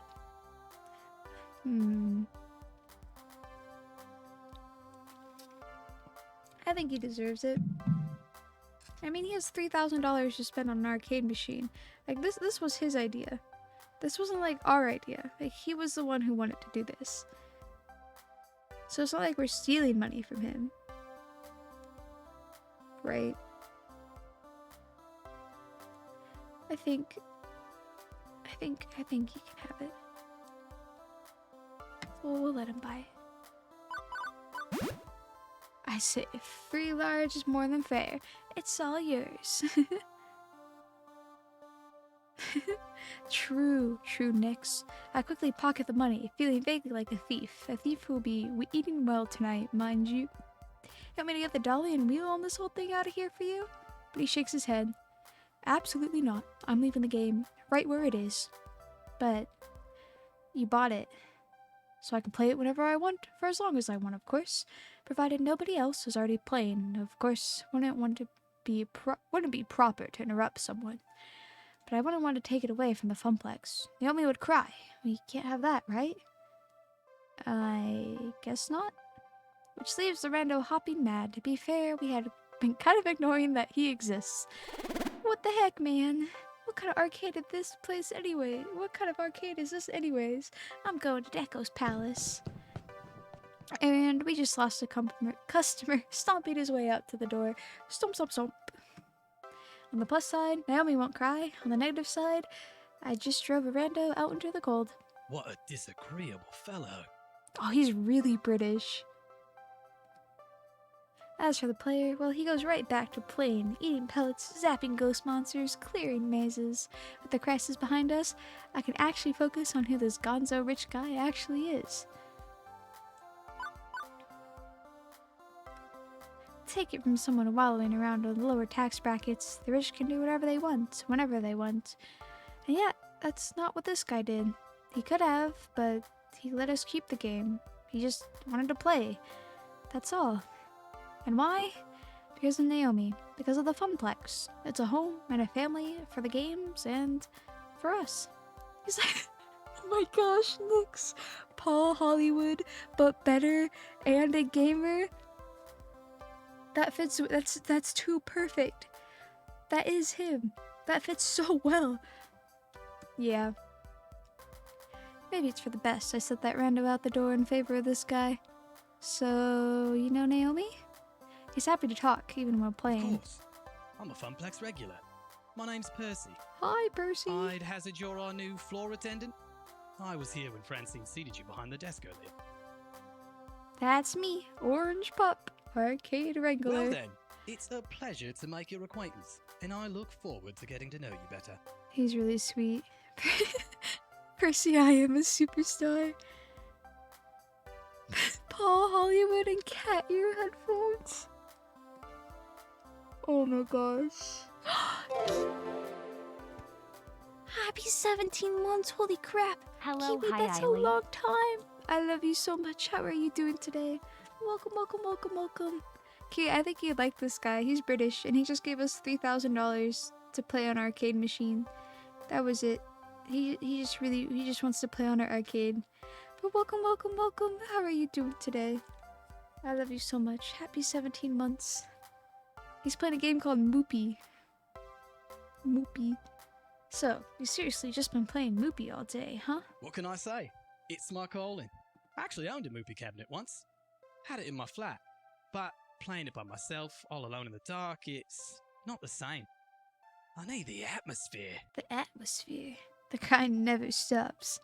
The beeps and the boops. No, those you eventually learn to filter out. I mean, everything. The games, the lights, the kids, the feeling of being in an arcade. I score my best when I'm in real-world conditions. Heck yeah, man. It's all about the emotions. The laughter and the tears, the excitement of competition. I need that swirling chaos of human emotions around me to play at my finest. Fair. Mm-hmm. Naomi gets that. She keeps Moopy in top condition for the day I eventually land my high score. What's the current world record then? About 3.5 million. This guy's been sitting here since I was working the morning shift. Hours and hours. And he's still only about 720,000 into his game. I don't like saying the numbers. Numbers are so hard. Can't imagine him being in anything but top health condition to try this. Guy's gotta have legs made out of carbon fiber and a bladder of tungsten. Giga Chad rolls up, buys arcade game for $3,000, lets the arcade keep it, refuses to elaborate. He was really like, I'm gonna play this game, but only when like it's free and I can play it normally, but this is my game now. And he also has just been there since we started at like 10 o'clock in the morning. Just let a few extra lives drain out whenever I need to go pee. Also, he made me sidekick. I feel like I should let him get back to his game, but burning questions, they burn like fire. How is it he can afford this game? Get your moopy dipped in gold. So I take it your high score is more important to you than your bank balance? The way you just decided to buy Boompy, Hamid. Right. Of course, the score is more important than anything. Except eating and paying rent. More important than anything. A few hours of day trading after I go home keeps the bank balance in balance. Anybody could do it if they had the head for numbers. I sure don't. He points to the current score at the top of Moopy's screen. If I'm going to define myself by a number, this is the one I choose. I don't feel people are defined by their work. I know the arcade is home to those who made their passion into their work, but it's the passion that matters more. I have my passions, the same as anyone. I look forward to learning yours as well. Well, when I'm not deep in the middle of a game, I mean. He's getting more and more distracted by the game. I should leave him be. I have to do a thing about a thing. Be seeing you, Miss Pop. Miss Pop. Yet another weird encounter and a string of weird encounters. By the end, he sounded more like the high score junkies you hear about in documentaries. Obsessed, driven, kind of strange. That's not the impression I had of him from the beginning. He smiled when talking about not splitting up the arcade. There's something more going on here. But, well, he's a Funplex regular. There'll be plenty of time to learn more later. I've got work to do. Let's see what to handle next. In the distance, I see a number of people gathering, which is surprising since the first half of my shift was complete in utter solitude. He might be friends with a guy named William, maybe Michael. You know, he might know one of those guys.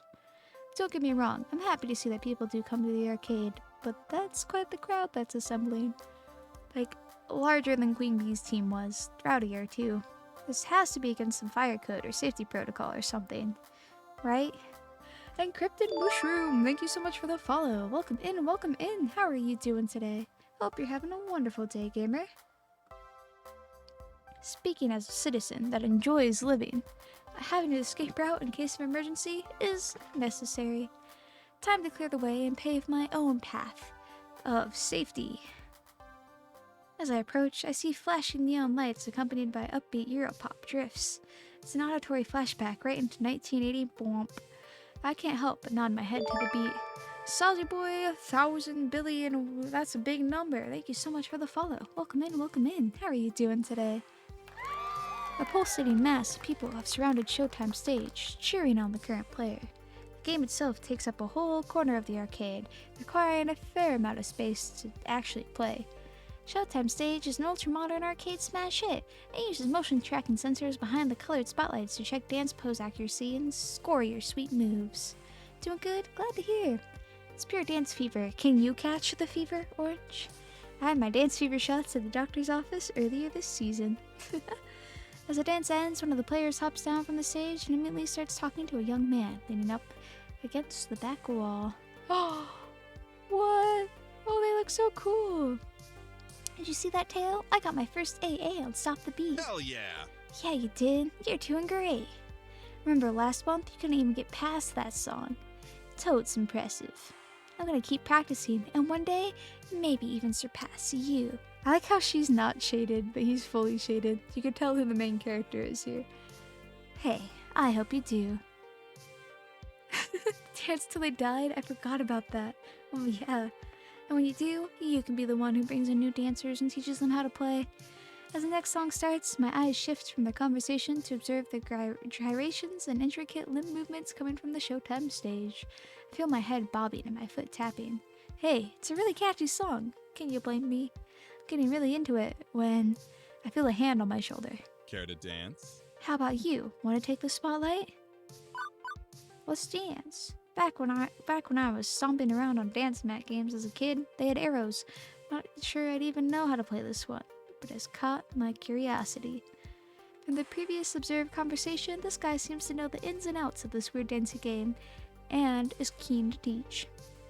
Before I commit to getting down with my bad self, I think I should know a little more exactly about what this entails. Plus, I'm used to playing these games solo, less chance of stopping on someone's foot that way. It is a valid point. However, how could I resist to ask a gal such as yourself? You caught my eye the moment you walked over. Hey, wait. You're new here, right? I am. Yes. Very. Name's Mateo, but everyone here just calls me Teo. Teo's the best. Greatest guy here. Boogie Woogie Randolph. He's sort of like our leader, yeah? Please, I'm nothing really. He looks directly into my eyes. Nothing as special as you. He is insanely flirty. I just like to show newbies the ropes and teach them how to play. Our community is small, but we're all super close. I think you'd be a perfect addition to our gang. So, what do you say? Play our silly dancing game? Teo stretches his arm to me, waiting for my hand to grab his. I'm scared if I pick him, he's gonna flirt with me a whole bunch, and I don't really want to go after him. He's cool. I like Ashley a lot more. So I kind of want to politely decline.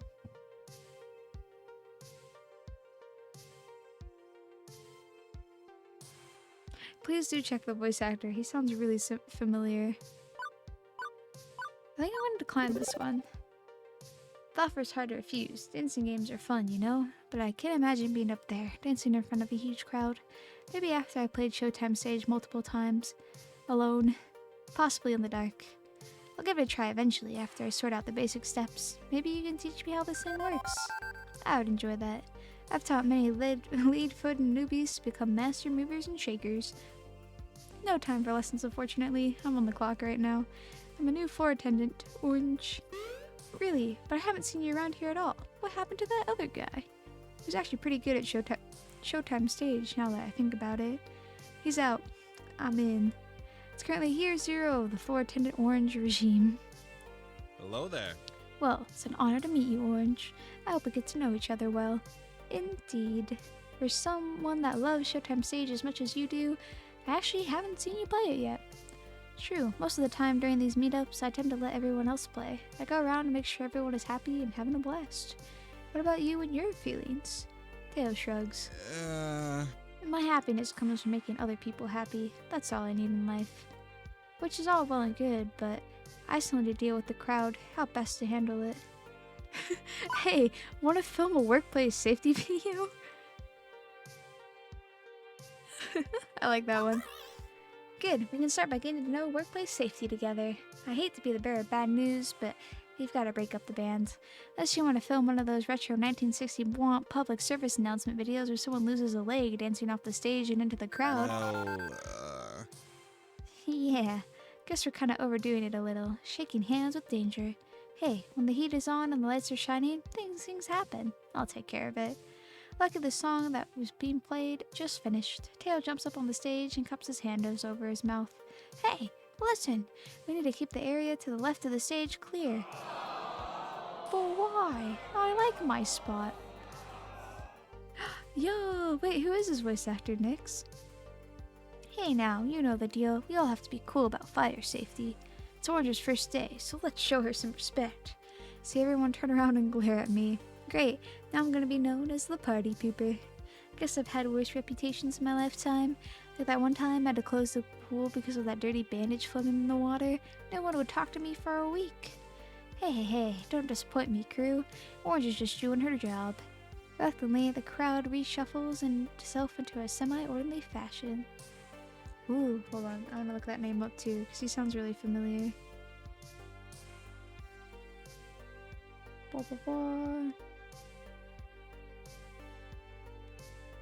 Oh, like the music composer?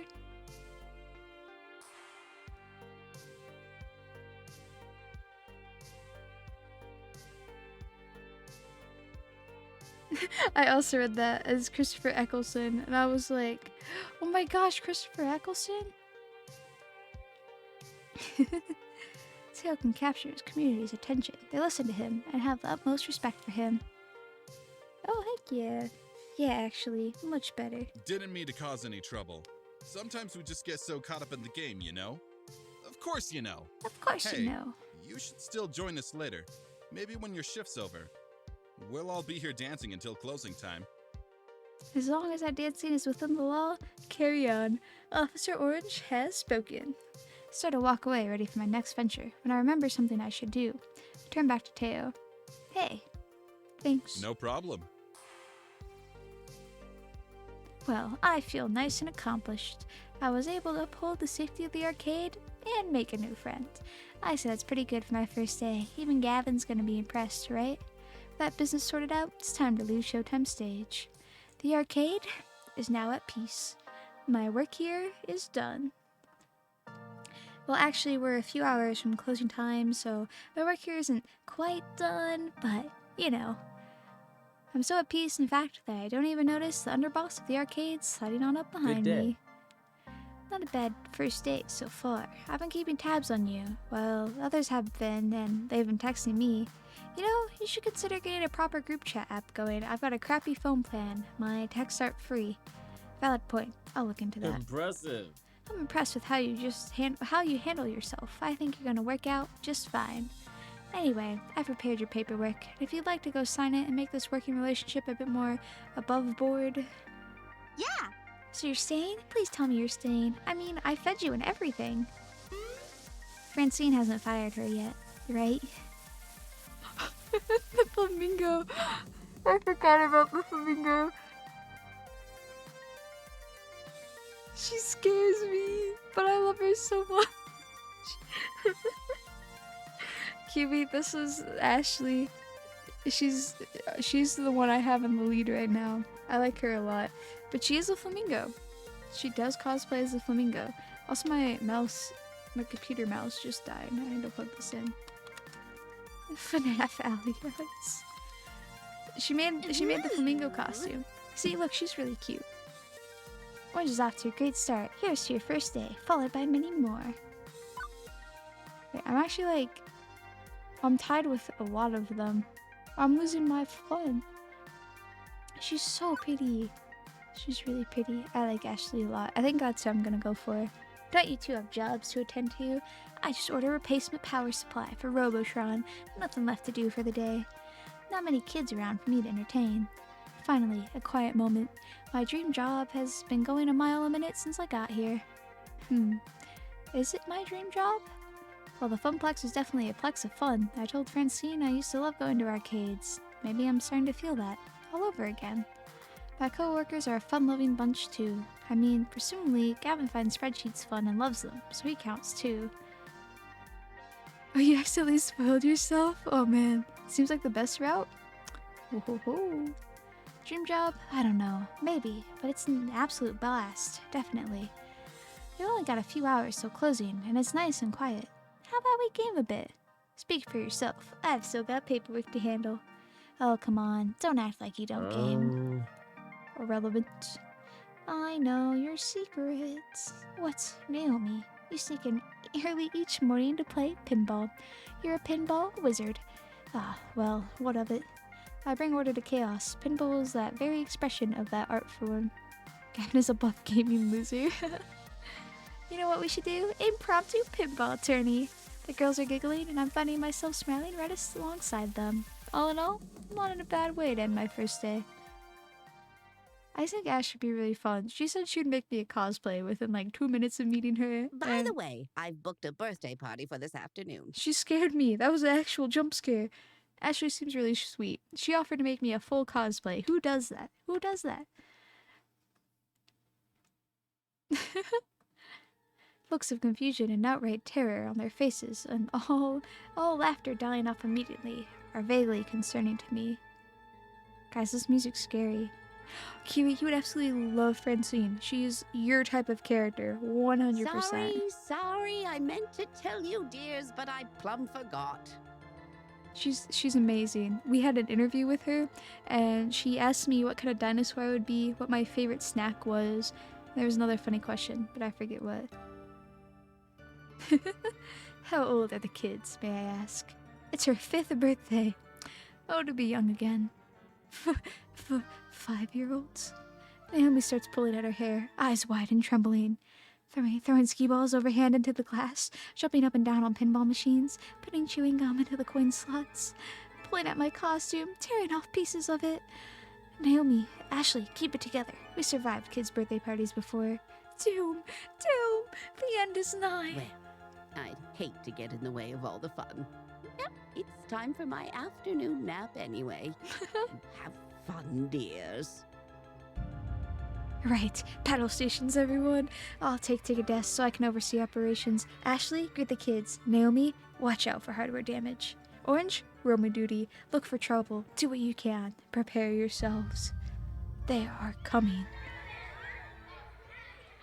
Yes, the zombie apocalypse question. I feel like this is what she may or may not have been referencing. I think this is the inevitable zombie apocalypse, the swarm of 5-year-olds that's about to enter the arcade.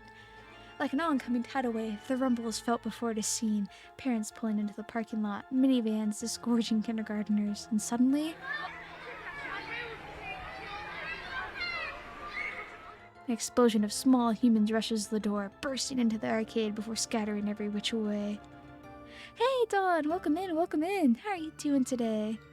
You're the scariest one here. Oh my gosh, Kiwi. They can make bath bombs there? That sounds terrifying. Even before any of them can get tokens, they're grabbing at joysticks, mashing buttons, eager to get their game on, or even just pretend to be playing. I'm doing great. Thank you so much for asking, Dawn. Glad to hear you're doing good. The crew assumes battle stations. Naomi by the fragile pinball machines, Ashley near the door, trying to distract incoming kids, to greet them. Gavin, armed with pre-stacked $10 rolls of tokens, quickly exchanging them with the adults, Beats waiting in line at the change machines. As for the programmers, well, Queen Bean and Tails' friends bolt for the exit, abandoning them, keen on getting out ahead of the surge of kiddies, I guess. That's all very well and good, but I've got no idea where I'm supposed to be. Roaming duty, Gavin said. Look out for trouble, Gavin said. I mean, I was doing that before, but now? Now the chaos is multiplied. For a few minutes, I'm like a pinball, being bounced around, or like that frog, trying to cross a highway of traffic.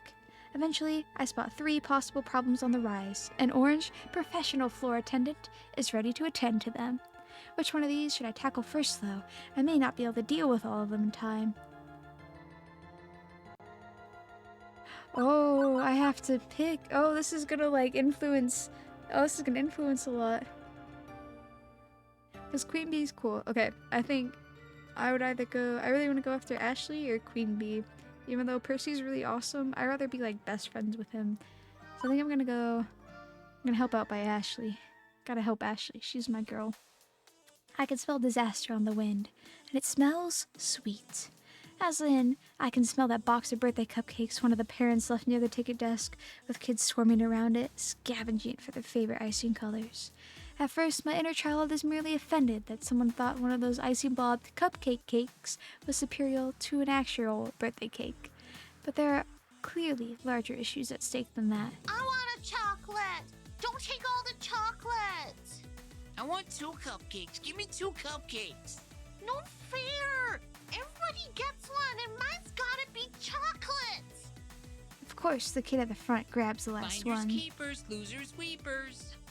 The parents aren't paying attention. They're too busy complaining about their jobs and the weather and the PTA and stuff. Meaning, when the first cupcake is thrown, no one is there to stop it. Ah, stop it, stop it! I want chocolate! As bobby wads of icing and sponge cake go flying, I glance over to the coin-op games, which are about to get crossed in the crossfire. Crossed in the crossfire.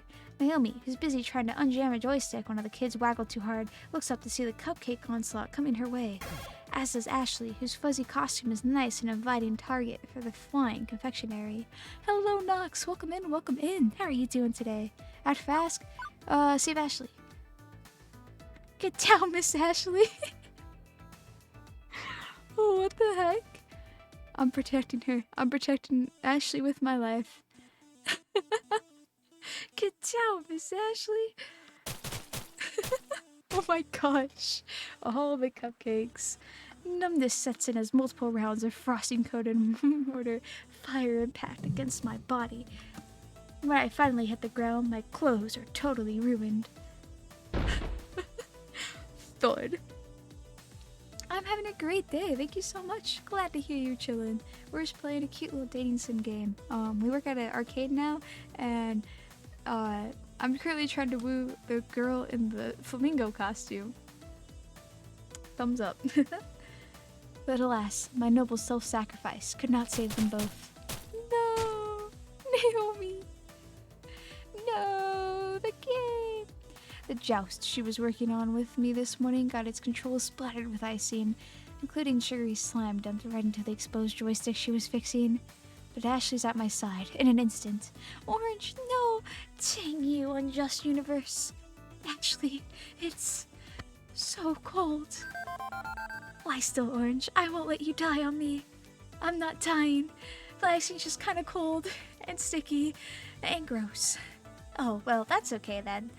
By this point, the lackadaisical parents have finally noticed the pastry wars and are busy rounding up the combatants for various scoldings.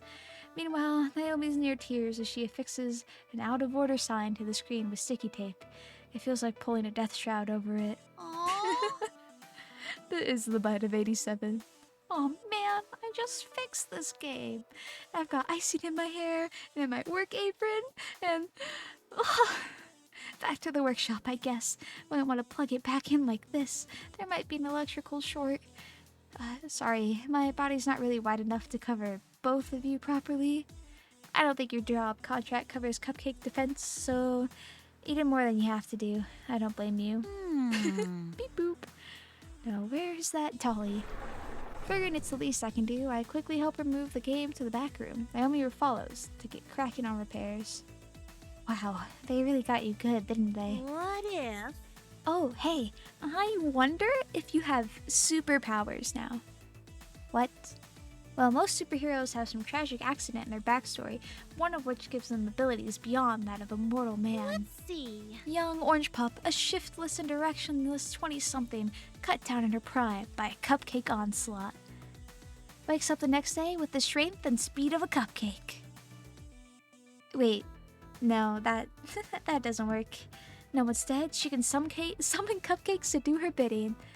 Together with an army of sugary delights, they fight crime. Coming this fall from Marvel Studios. What do you think?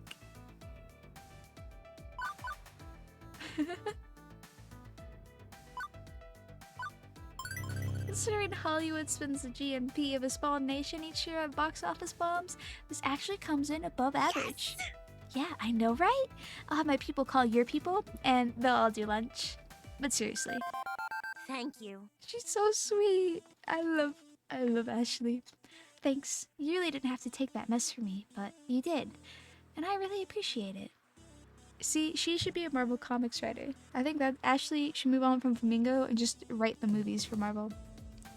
I'll cover the floor a little extra while you go change, okay? We'll talk later. No problem. Be seeing you. Orange cup. Orange cake _ me and my army of cupcakes that I now have. With a brief nod from Gavin, I snatched one of the official Funplex t-shirts and replaced my cupcaked top. After a few minutes in the bathroom to change and wipe icing off my pants, I'm ready to go again. Right, that's sorted out. But the other two situations are about to spin out of control. I've only got time to deal with one of them. Which one? Ooh. I should probably go help out Queen Bee, right? Because she's like the other person I'm interested in. But also, like, I kind of be friends with Percy.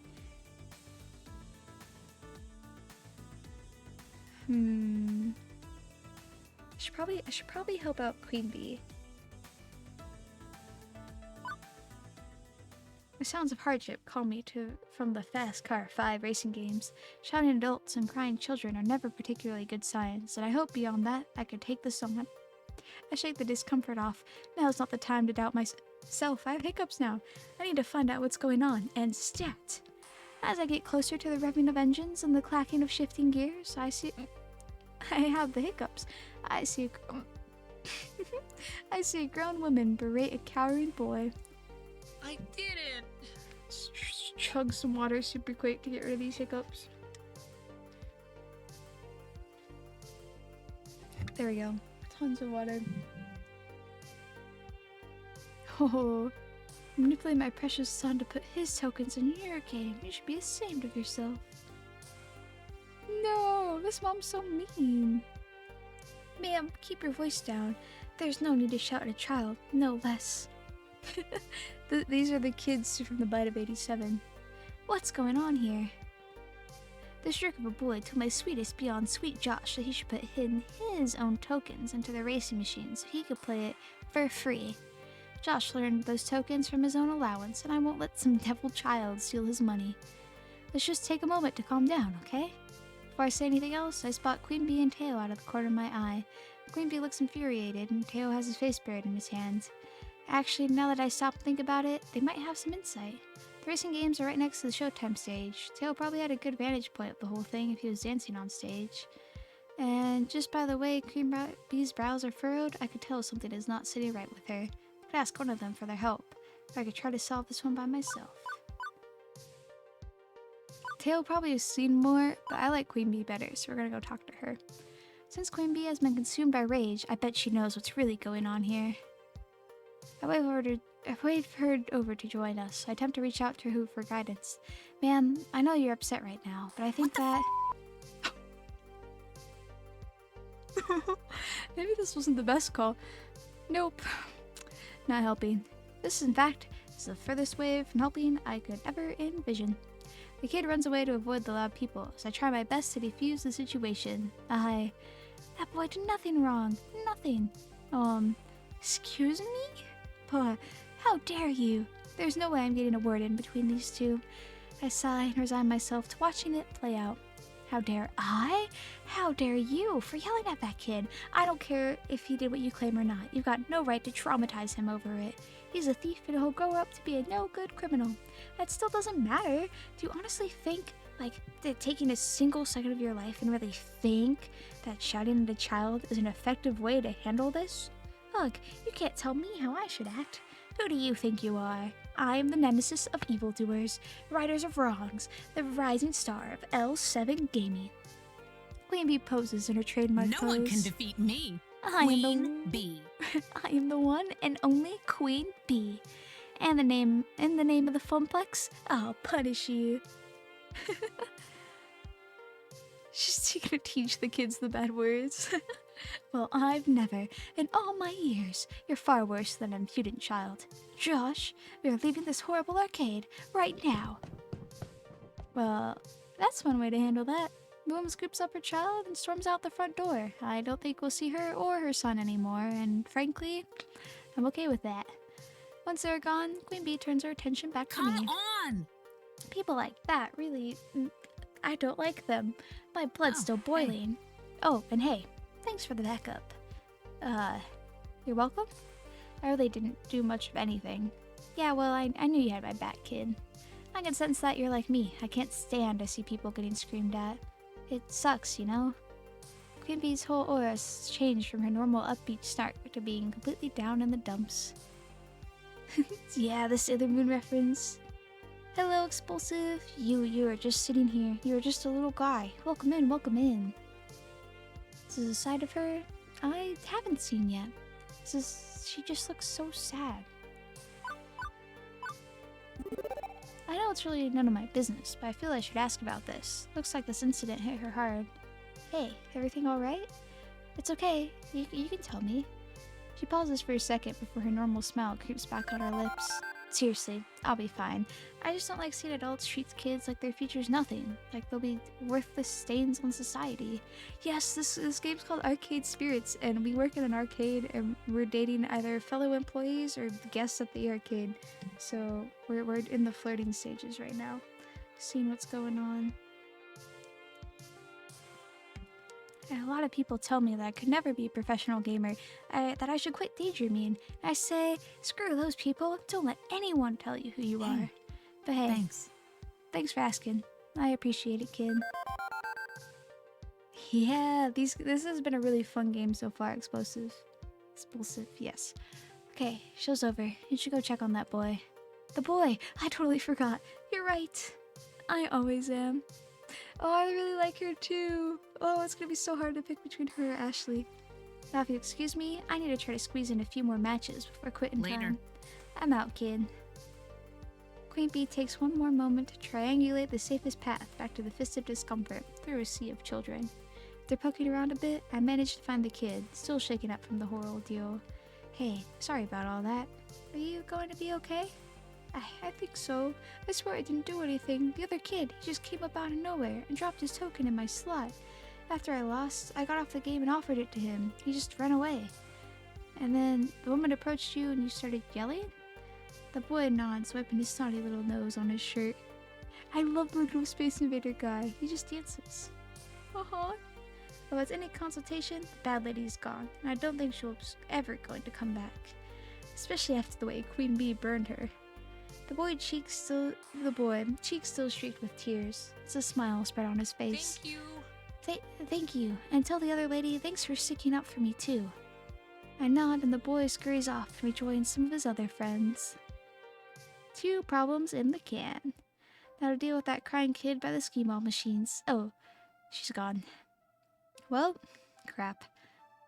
Percy looks up briefly from clearing level 78 of Moopy. Looking for that girl? I think her parents took her home. Party turned sour for her, I suppose. Drat, I wasn't fast enough. You can't be everywhere at once, Orange. Cheer up, love. You're still doing better than the last guy who stood at your post. Seconded. I saw you deal with that obnoxious parent with the cupcake war. You did well today. Seeing Gavin actually smiling is weird, but I'm not going to say no to praise from my sub-boss. Things seem to be cooling down. I suggest you take a few minutes in the break room while those are lull in the action. Ashley and I will handle things for now, and she can swap off when you come back. Percy ducks out of the conversation without actually moving anywhere, refocusing on his game. I could use a few minutes. Yeah. Thanks, Gavin. I'll be right back. I slip away, headed for the employee lounge.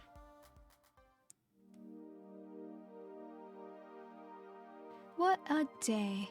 Quirky coworkers, die-hard pro gamers, violent little kids getting into violent situations.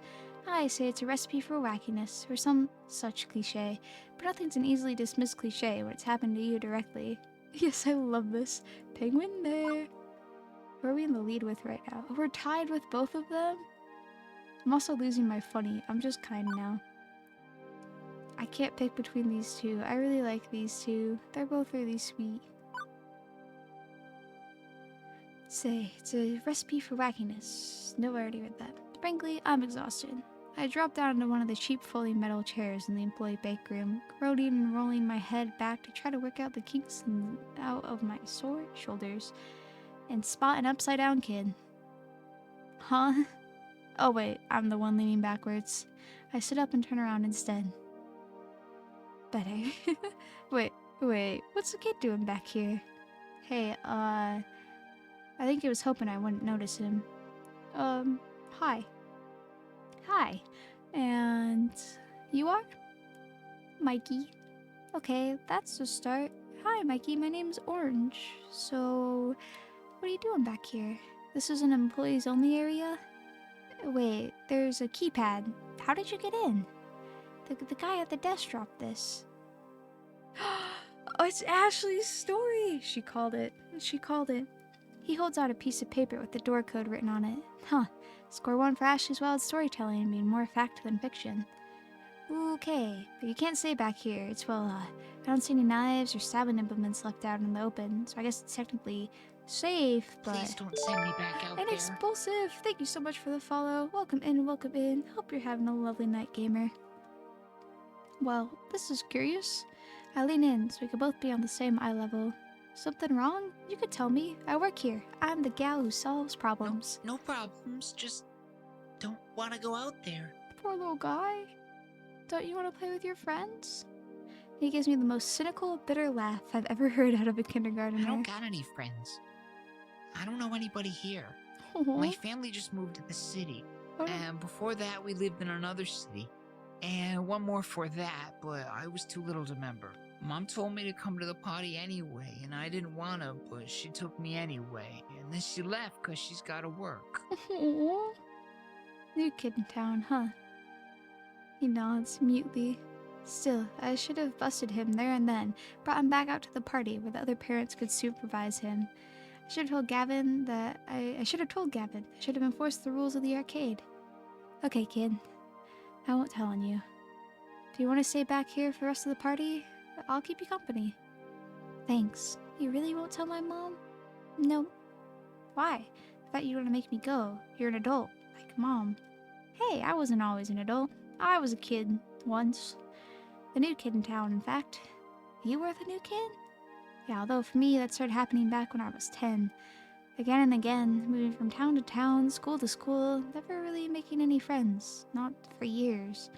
Mom and Dad kept losing jobs, taking new ones, worse ones. They'd be working all day long, too tired when they came home to do much of anything.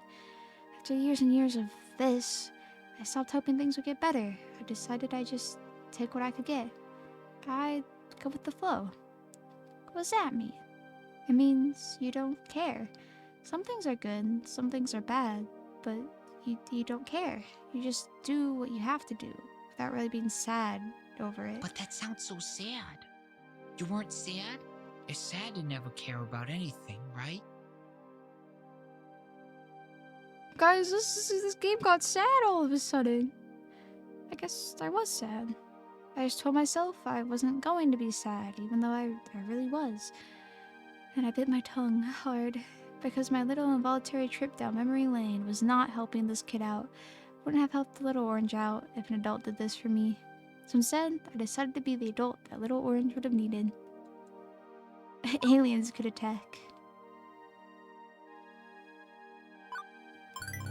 Hey, Mikey, look. Both of us had some sad times, but it's not always going to be like that.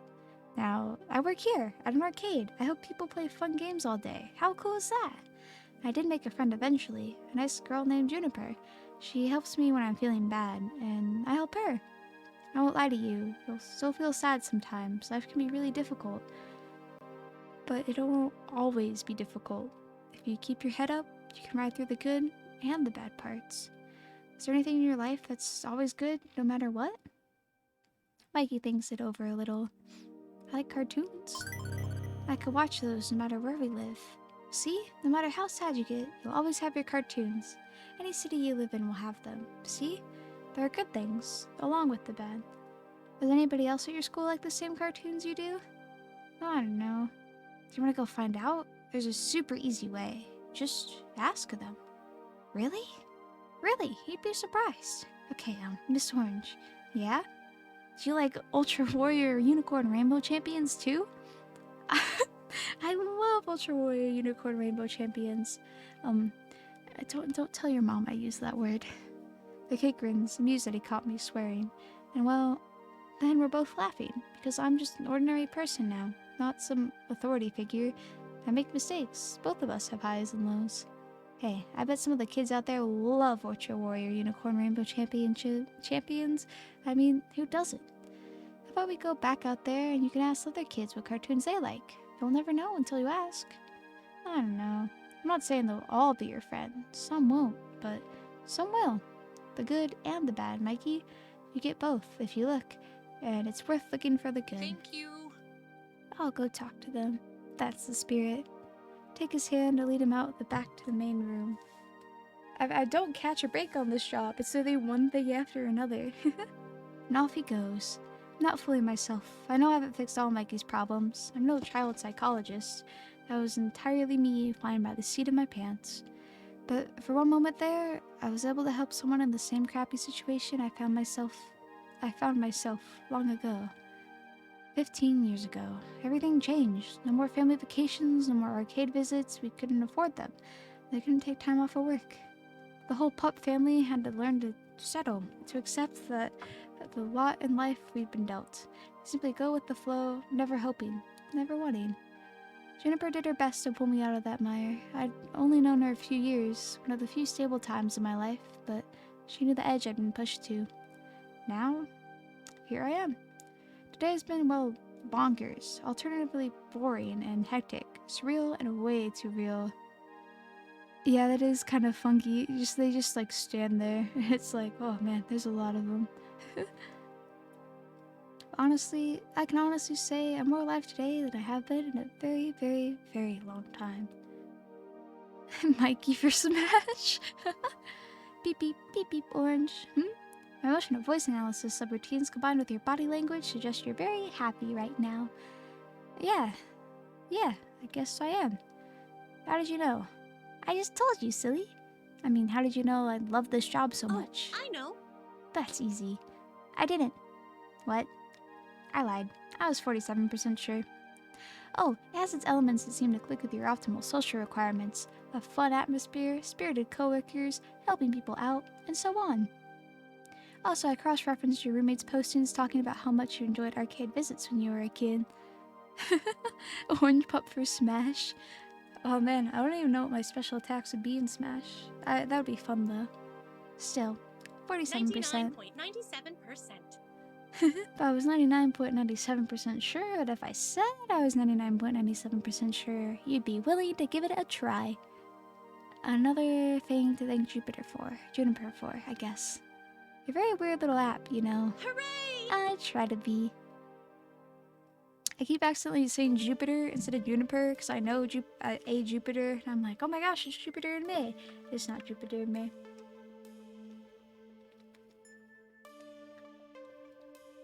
I'm chugging water. From the cars pulling up at the parking lot, it looks like the party's over. It's just about closing time for the arcade anyway. Most of the gamers have filed out by now, if they hadn't already fled the tidal wave of kitties. My first impulse was to go bug Gavin about my paperwork, but that can wait. I'd rather go help someone with the tidying up, or maybe see how our VIP gamers are doing. Not enough time to run around and check in with everyone, though. Who do I want to hang out with? Ashley time. Oh, look at her shirt. Oh my gosh. The anime boy shirt. She's got the flamingo belt buckle. Summoning a giant orange and throwing it at people? That sounds absolutely incredible. I'm 100% down for that. Ashley's pulled up a chair next to the ticket counter and is sewing fervently. I wandered my way over to the prize counter to see if there's anything I can do. Need any help with Pinky? Oh, hi! Oh gosh, that's really nice of you, Orange. And I realize I think this is the first time I've seen her out of the flamingo costume. Apparently she's not some half flamingo, half human hybrid. Happy Pride, right back at ya. Bingus for Smash. That would be good. Just the homies. I summon all the homies and then we all go pam pam pam pam. We could be like that one Pokemon, you know, like in the Pokemon Smash, you could switch out everyone. I'd be like that. I could just start switching out like who I am.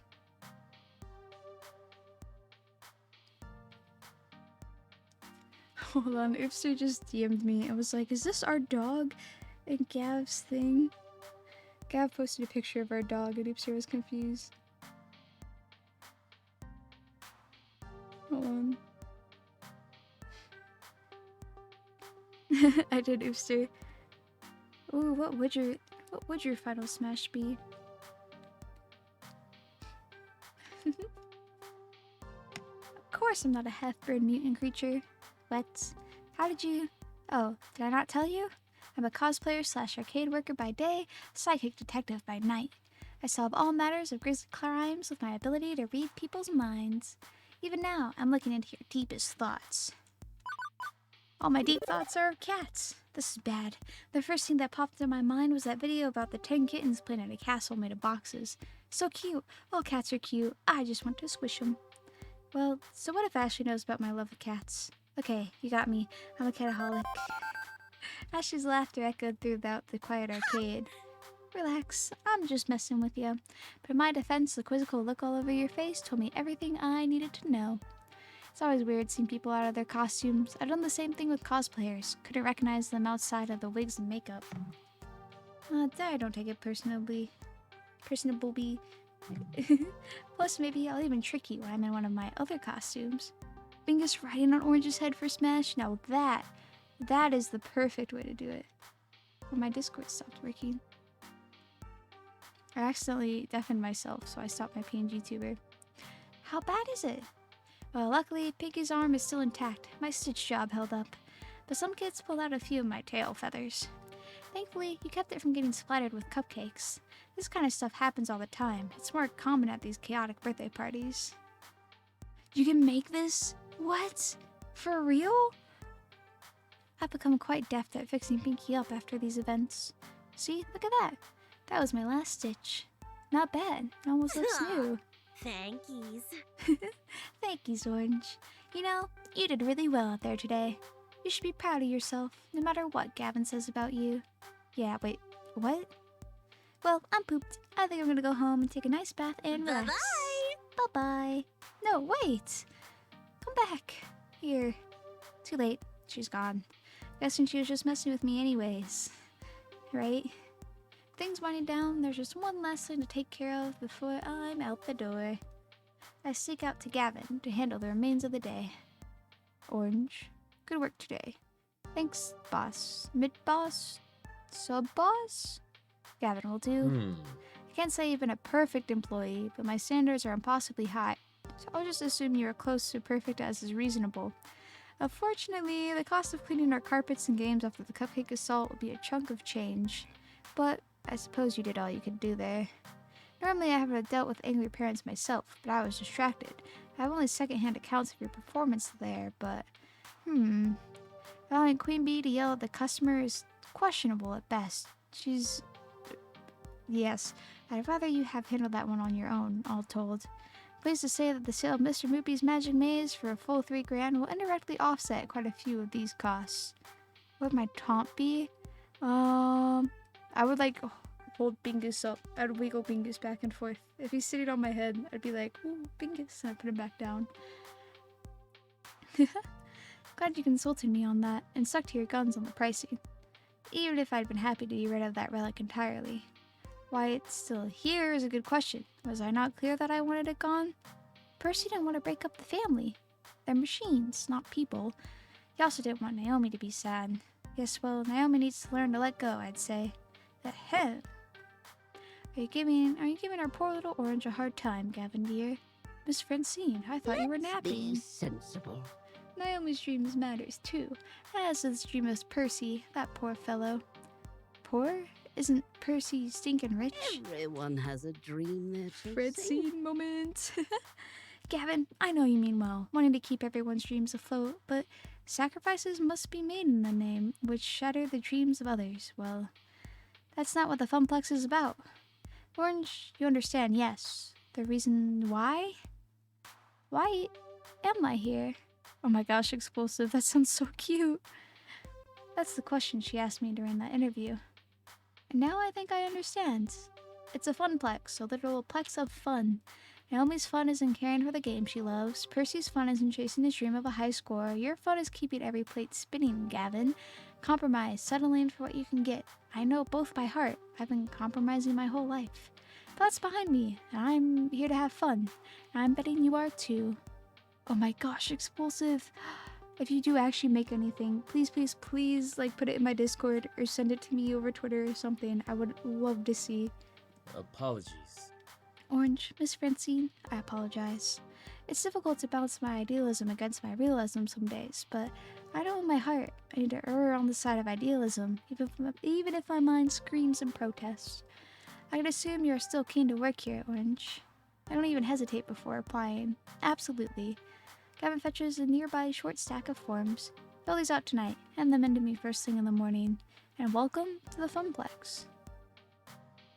Sounds good, Explosive.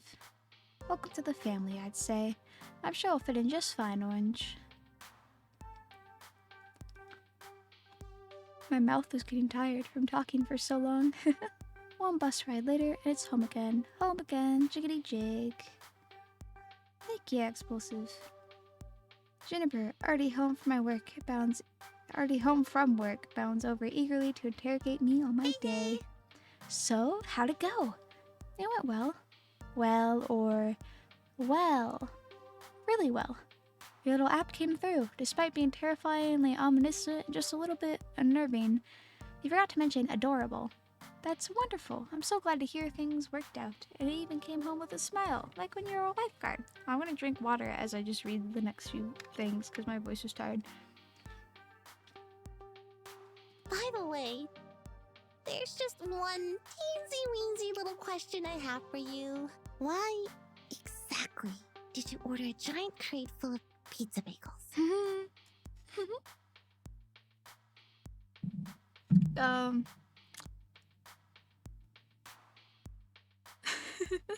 Did I neglect to mention that part of the terms and conditions? On the plus side, I know what I'm having for lunch tomorrow. Pizza bagels, baby! Only pizza bagels. So many pizza bagels. I have so many pizza bagels. That's level 1 of Arcade Spirits complete. Hey, look! You also won a prize! Yeah. You'll get one of these for each level you clear, plus some extra for various endings and other hidden thingies. Now let's check out your score. Looks like you and Ashley are having some good times. Hey, that is a very big difference.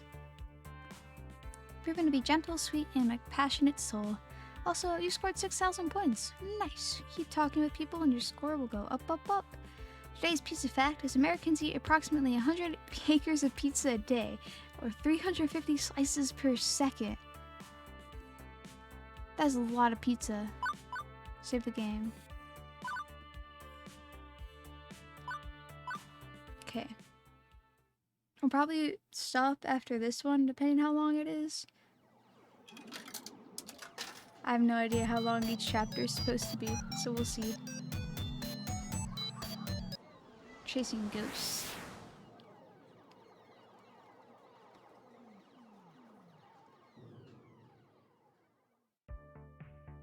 I like this. This painting's so cool. Things are pretty okay. Worked as a floor attendant at the Funplex for 2 weeks now. Hard work, but rewarding. In a spiritual sense, at least. I've helped Naomi repair pinball games. I've had tea with Francine while she reminisced about the far-out 1960s. I've evacuated gamers with the kitchen accidentally caught it on fire. Welcome back, Persona. We hung out with Ashley more. Ashley and I currently have the highest score together right now, so that's pretty cool. I accidentally ordered a ton of pizza bagels, and yeah, that's about it. I had numerous kids puking up nachos on my clothes. I've scraped gum off of any number of surfaces. I've chased what turned out to be entirely too many spiders out of a single skee ball machine. Okay, look, I know I'm not painting this as a very rosy picture so far, but honestly, I'm happy. And I'm happy even amidst the chaos and the grossness. I'm happy, and that's all that matters. Right? Right, you're happy. This is the best I've seen you in ages, Orange. Before you come home all drained and exhausted. Now, well, you're still tired, but like a good tired. My roommate Juniper, she'd taken to stopping by during her lunch break whenever she could get away from her office cubicle long enough to do so. So hard work, don't get me wrong. But overall, good work. I just feel good. Totally good and stuff. Yes! Good. Agreed. Super good. Double plus good. Hiccups. Alright, so we talked about you listening to my conversations. Why don't I tell you about that? Pretend I wasn't eavesdropping even when I am? Exactly. You know, I'd be more upset about my creepy privacy invading digital overmistress, but I have to admit, Iris really pulled through for me. Even if she also ordered a 3-month supply of pizza bagels on my behalf. When you have pizza on a bagel. When pizza's on a bagel. So Juniper, how long do you have left on your break? Any time to squeeze in some pinball or something? I can spot you tokens. No, can do. Our new assistant synergy manager arranged a team building exercise. I have to move colored bits of paper around or something and then exchange high fives? Assistant synergy manager? That sounds like a A very vague job. No, it's actually entry level, good pay, and right on track to middle management. Pretty cushy, if a bit dull. Funny thing is, they asked me if I knew anybody who'd fit in before they started advertising for candidates. I said, nope, who don't want to do that? When was this exactly? Oh, 2 weeks ago. So 2 weeks ago, right when I needed to find work, you told them you didn't know any good candidates for a well-paying entry-level job. Oh, well, but you wouldn't have liked being an assistant synergy manager, right? Not one bit. Juniper, please tell me you told them no because I'd already taken this job at that point. Not because you forgot. Hey, I didn't forget. I just, didn't bother telling you about the open position that night. Oh, man. I mean, you'd already had so many jobs you hated. I knew you'd hate being an assistant synergy manager, so I didn't feel the need to tell you. And it all worked out, right? You just spent the last 5 minutes telling me how happy you are here. Unstable Unicorn 69, thank you so much for the follow. Welcome in, welcome in. How are you doing today? Not a lie, I was happy here, indeed. Also, not a lie, having packed pizza bagels for lunch after having pizza bagels for breakfast because we barely had enough money to cover the rent this week. Pooled together. Also not a lie, Gavin constantly hiding the numbers from us, insisting things were fine, all while dryly joking about perpetually being on the edge of a crash and burn. Also not a lie, that every time someone in my family tried to chase after happiness instead of stability, we fell deeper and deeper into debt and misery. Orange, say something, you're scaring me. When I lost my lifeguard job, I barely reacted, didn't care that I was impoverished again and facing an uncertain future. I guess one of the nasty side effects of no longer going with the flow is no longer being numb to the reality of your situation. But I shouldn't feel upset about this. I've been genuinely enjoying my time at the Funplex. It's been a bundle of laughs, and the not-so-sad, I'm laughing variety either. Only 30 days? Oh man, that's fast. I have no right to be angry or upset at losing an opportunity at a safer and more stable future, right?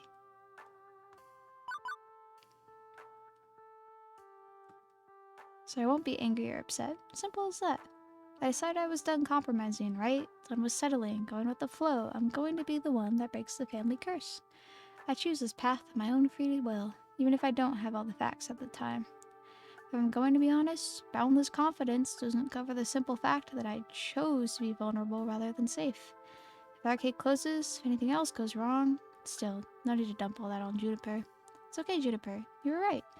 I'd have hated that job, and things are great here. Good. You were kind of freaking me out.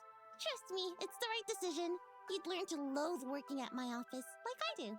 I mean, sure, the pay is good, and you get solid health insurance, and paid vacation time, and they have a sweet coffee shop right in the lobby, and these really great chairs that support your lower back, like $1,000 chairs from Sweden crafted by master chairsmiths. Juniper, I said it's fine. Everything is fine. Oh, good luck, Expulsive. It sounds like a lot.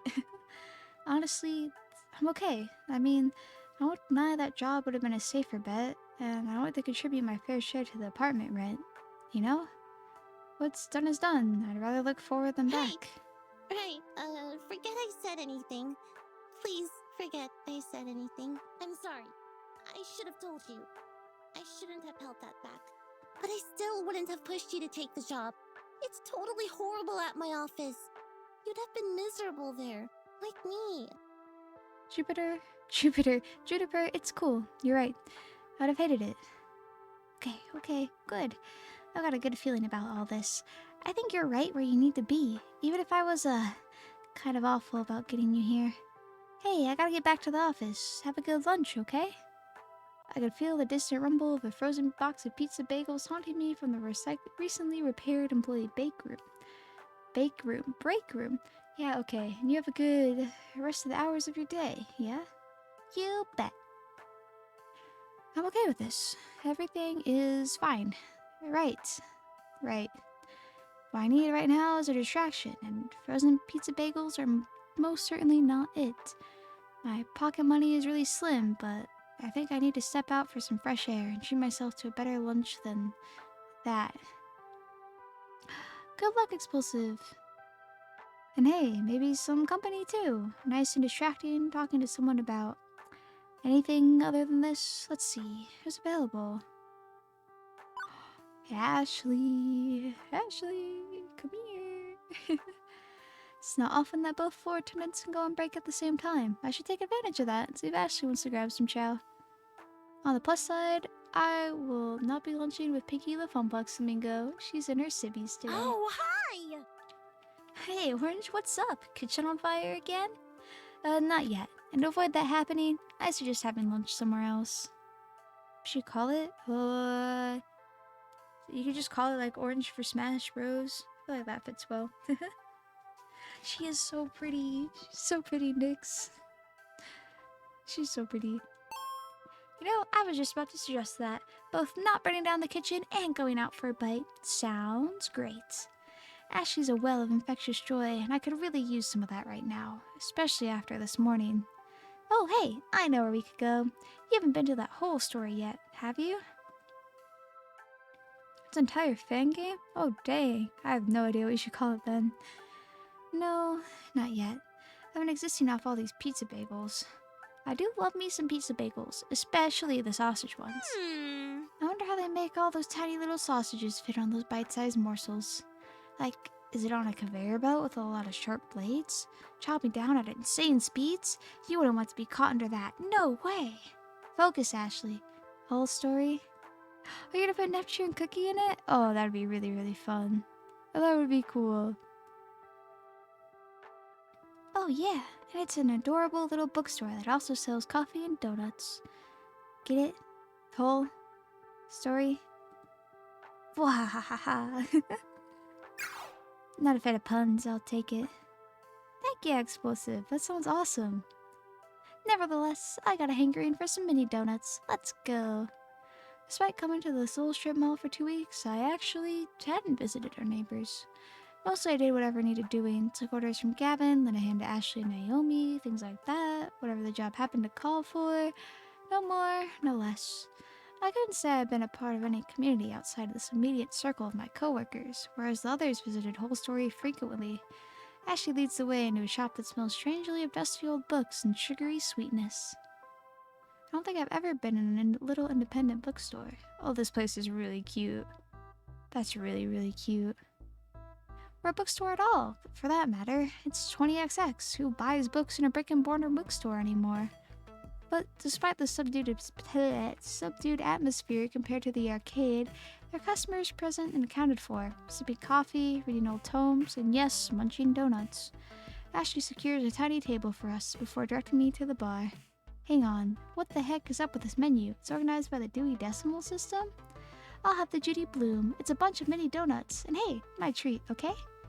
I'm a lot of thanks, trying to not make a big deal out of it. Cash is tight, and a boutique cafe pastries wouldn't help my situation much. A pair of middle-aged guys would take my order. Hey, I'd like a... Surprise me. Hey, what's good? What's your favorite order from the menu? One Terry Pratchett coming up, a jam pastry with Clatchy and coffee. Nice. The second fellow puts together my order and also drops a small paperback book into the tray featuring a many-laid wooden travel trunk on the cover. 42? Oh wow, that is a lot of people. Yeah, you might not want to put all of that in. Huh. A literary With lunch. alliteration, apparently. Say, you work at the Funplex, don't you? Right, we've seen you walk past our doors every morning and evening. Like clockwork, tick-tock. TikTok. Right, sorry, I should have introduced myself. Floor Attendant Orange Pop at your service. I'm your inside gal for tokens and tickets. Oh, we are lousy at video games. Totally lousy. But Francine's just a peach, isn't she? Sweetest dame you'll ever meet. Regardless, welcome to The Whole Story. I'm Ben. I'm Matt. No relation to the actors. Although they're cuties, and so are we. Oh, stop. Stop being cute? Never. Apparently the sugar is available in forms other than round and holy. Anyway, don't let us stop you from having fun on your little date. Wouldn't dream of it. Little date. Ashley. It's not a date. Just friends then? Friendly friends on a play date? Friendly friends. on a Maybe the play real date. date was the friends we made along the way. He looks like Philza. I'd say the real friends were the friends we made along the way. What if the way was also the real friends who were the real friends we made along the way? Okay, now you're just being silly. And how? Anyway, next order, please. The pair waves the next customer in as I return to Ashley's table with our orders on a nicely decorated wooden tray. I also love those two. Wow! These mini donuts are just so cute. Ashley holds up a tiny donut in her hands, like a chipmunk holding an acorn. She looks down at the tiny pastry and her eyes sparkle before she takes a bite. Closing her eyes, the corners of her mouth curl into a wide smile. Orange, it's so yummy. I could eat these all day. I wish I could have Ashley's enthusiasm about eating food.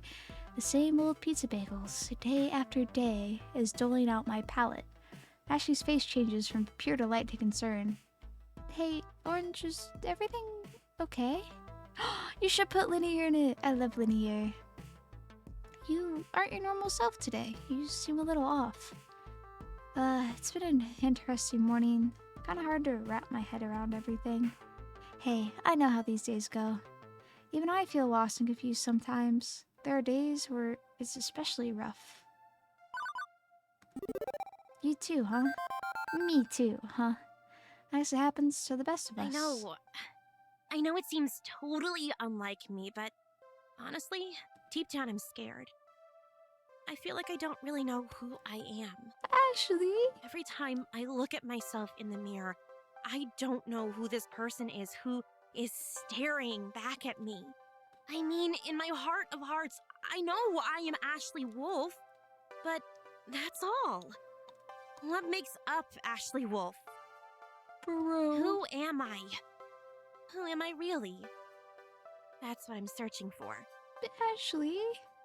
That took an unusually serious tone compared to Ashley's usual chipper attitude. Same persona. I wish dating was real. Imagine flirting with people in real life. Too bad that's only a video game thing, and definitely not something I could ever do with anybody. Definitely not. And I can't say I entirely get what she means about not knowing who she is. Well, no, I kinda get it, considering I don't know what I want from life. What you want and who you are often linked ideas, right? But Ashley looks so forlorn. I can't just sit by and say nothing. I won't let this silence drown her out.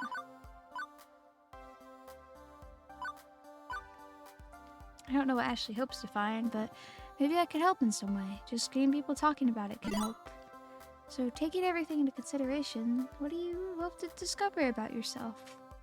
I don't know, not exactly. I guess I just want to be happy with who I am. I can understand that.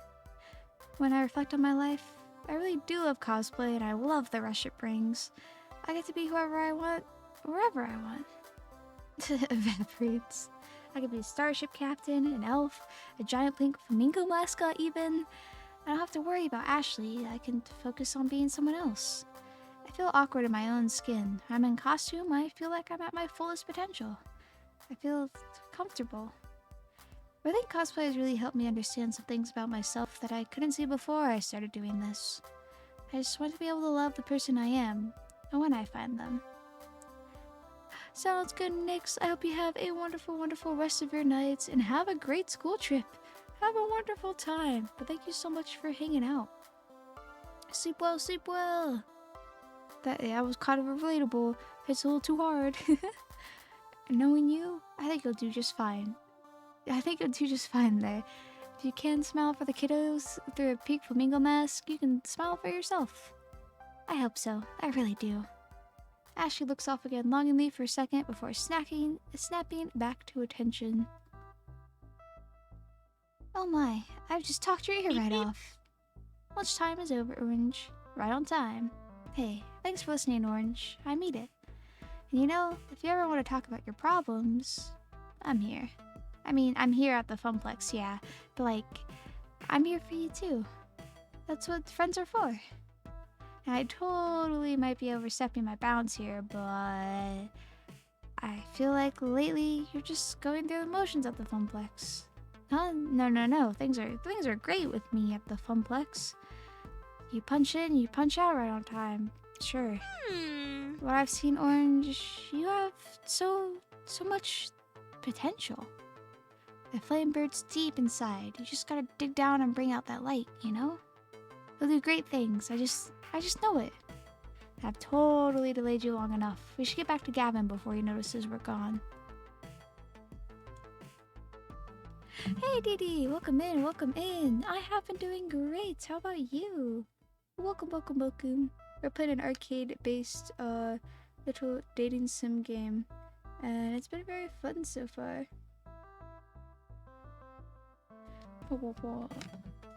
It's time for the afternoon shift. That's usually when things heat up. After the quiet mornings, more kids coming in after school, more pro gamers rolling in with crews. Doing alright? Glad to hear, glad to hear. I'm headed back to my desk, ready to take care of what needs taken care of. I'm intercepted en route. Orange, Ashley, you're both back. Good. I was hoping to catch you before we left. Ooh, what's up? Too many nights at the Funplex. All of the nights at the Funplex. Hamza's up. Okay. Who is Hamza? Hamza? Ashley, I'll bring the fan around shortly. Orange will be flying solo today. Hang on, what's happening exactly? Who's Hamza? Hamza's a game finder, an auctioneer, and gives next to no notice of when a new block of games will be going under the gavel, so we need to move. Ashley, Naomi, Francine, and I will be going to his auction for the rest of the afternoon, while you run the Funplex. My first instinct is nod and go along with it. Gavin's the law around these parts, but Ashley's words are still dingling away in my mind. Doing what needs doing is great and all, but maybe I need to step up a bit more. Plus, the idea of being trapped in here during our heaviest hours with no support was hardly appealing. Oh. This one. Me, seriously? Did we not learn nothing from the Great Kitchen Fire incident of 20XX that Orange exudes an aura of perpetual bad luck? When it's more than 5 nights. My day's been really good. Very, very chill. Just getting a lot of stuff ready. For my break that comes up pretty soon. I will talk about that more later at the end of stream, but I am going on like a streaming break for a bit just because I have a big family vacation and I physically cannot stream. I'll make an announcement in the Discord soon with more information on that. But yeah, I'll be gone for a while. I'll have no cell service for a while either because I'm going camping, which will be really fun. That cruddy old microwave exploding had nothing to do with your pizza rolls. Pizza bagels. Whatever. Hey, hang on. I gotta say in this too, right? As a fellow floor attendant, I feel like such a third wheel at all those auctions anyway. Let Orange be the third wheel and let me handle the floor. I'll be the finest third wheel you've ever met. Trust me. I want to do more than what I've been doing. Different things, new things, show some initiative, like... I suppose it would have changed much to bring Orange instead, but no costume time today, Ashley. I need non-plush fingers on duty in case the ticket jams. Pinky can stay in storage for the afternoon. I'm just happy to help folks out, one way or another. I need to go get the van. Wait out front, please.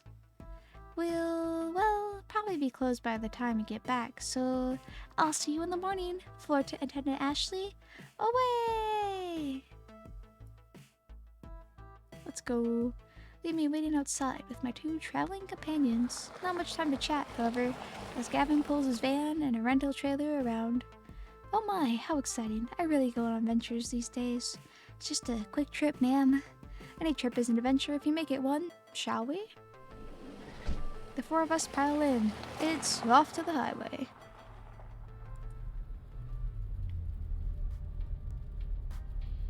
Gavin, consulting a driving map on his phone, leads us out to the road. I thought this was a Scooby-Doo van for a second. The weird turns and back roads. Trust me, this will save us time in the long run. Where's Hamza set up this time? On site at some abandoned estate just outside town. It's about to be torn down, but they found a trove of arcade games in the basement. Woohoo!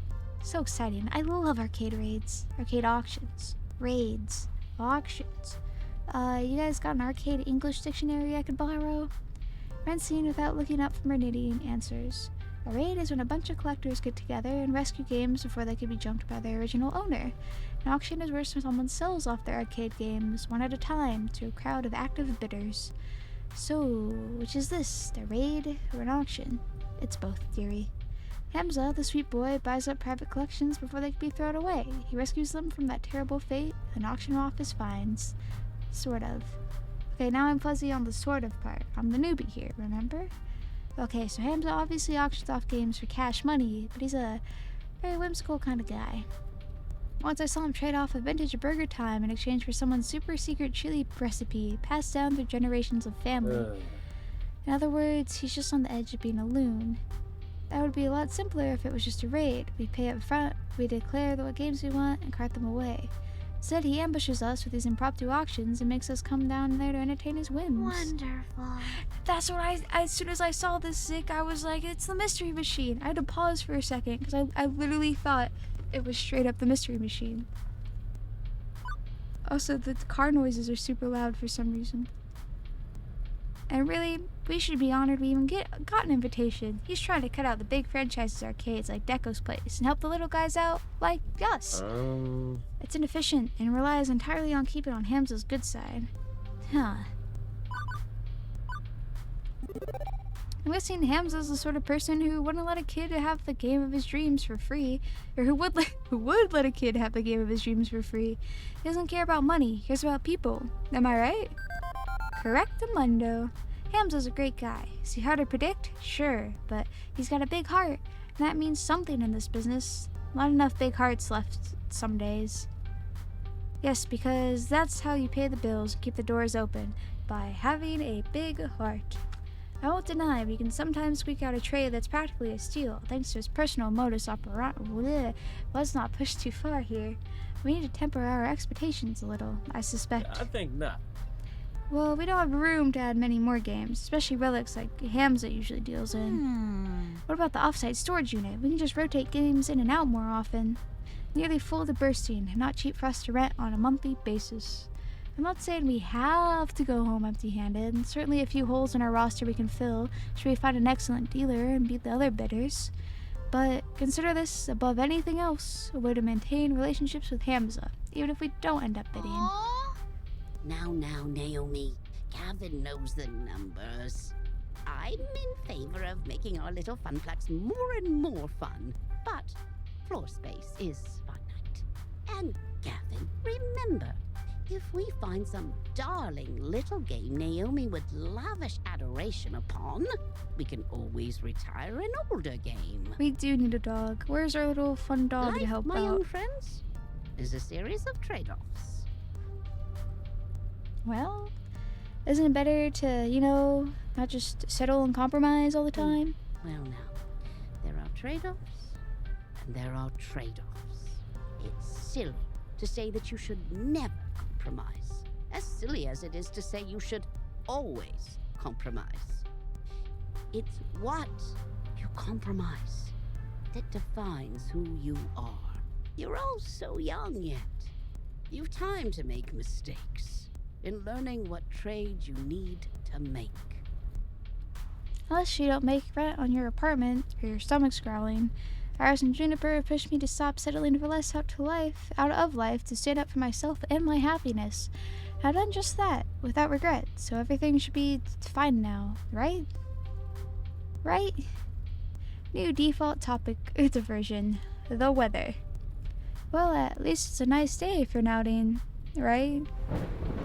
Never mind. Oh, come on. Wonderful. Glad I packed plastic bags to wrap cabinets in, just in case. That's our Gavin, always thinking ahead. Yeah, they just happen sometimes, and I have to voice act the rest of them. Let me turn this music down. It'll be like, the game's like half voice acted, and I never know when it starts. It's trying to protect your investments, huh? From Hamza's invitation, it seems this arcade was largely abandoned and left to rot. I'd rather not add water damage to the ailments the games are already suffering. It's so sad when we come across a wonderful game that's just ruined beyond repair. Most collectors show their collections a lot of love, but others just don't care. You find old games in barns exposed to elements and falling apart. I suppose this is one thing we can easily agree on. It's important to take care of your games. For their resale value, you mean. A broken game's no fun to play with, and it's a shame to see a classic in terrible condition. Consider pinball. Pinball games are very prone to breakdowns, particularly older ones. To experience them in their glory, you need to show them care. Even beyond a busted game, earning no quarters, it feels like a waste to allow an enjoyable game to lie fallow, a waste of true potential. Huh, good point. Glad to see these two getting along better, even if Naomi kept preemptively attacking him along the way there. With the rain pounding down on the van roof, conversation gets a bit difficult.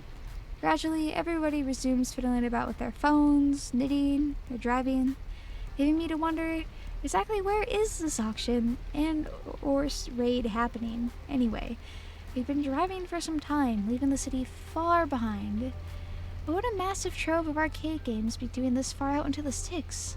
Maybe it's some closed-down roller rink, or an old bowling alley, or maybe it's a creepy old house that's likely haunted by exactly 87,194 ghosts. Ah, the classic pup luck in play. So majestically awful. Gavin pulls up alongside any number of other vans and trucks. We're here a little late, it seems. Good grief, is this really the auction site? Creepy. Definitely creepy.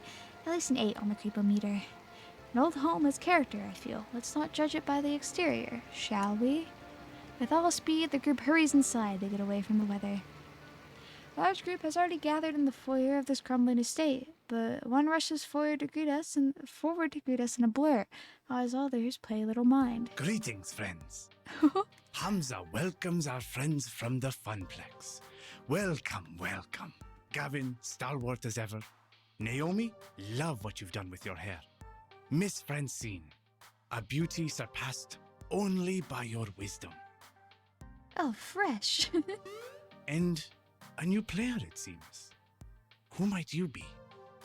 Orange pup. I see. Greetings to you and yours.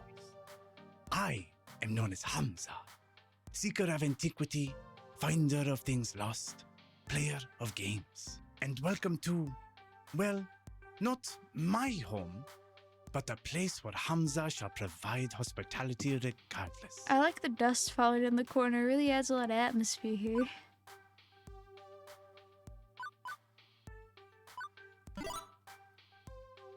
Thank you for your invitation, Mr. Hamza. I understand that you invite a select few. The Funplex is proud to accept your summoning.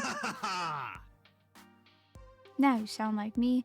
Indeed, I'm very careful who I allow to my events. These machines deserve owners who will respect and appreciate them. Hamza will accept nothing less. Alas, I've not a moment to enjoy your fine company, Orange Pup. Perhaps later, but for now, it is time. Clapping twice for attention, Hamza rallies a small crowd in the room to begin the proceedings. Friends, companions, longtime allies of the world, allies of the noble art of the arcade, welcome, welcome to Donnawood. Its story begins nearly 30 years ago when legendary pop musician Donna Michaels, singer of such hits as Thrilling and Mama Don't Mope, did a stately pleasure-dumb decree.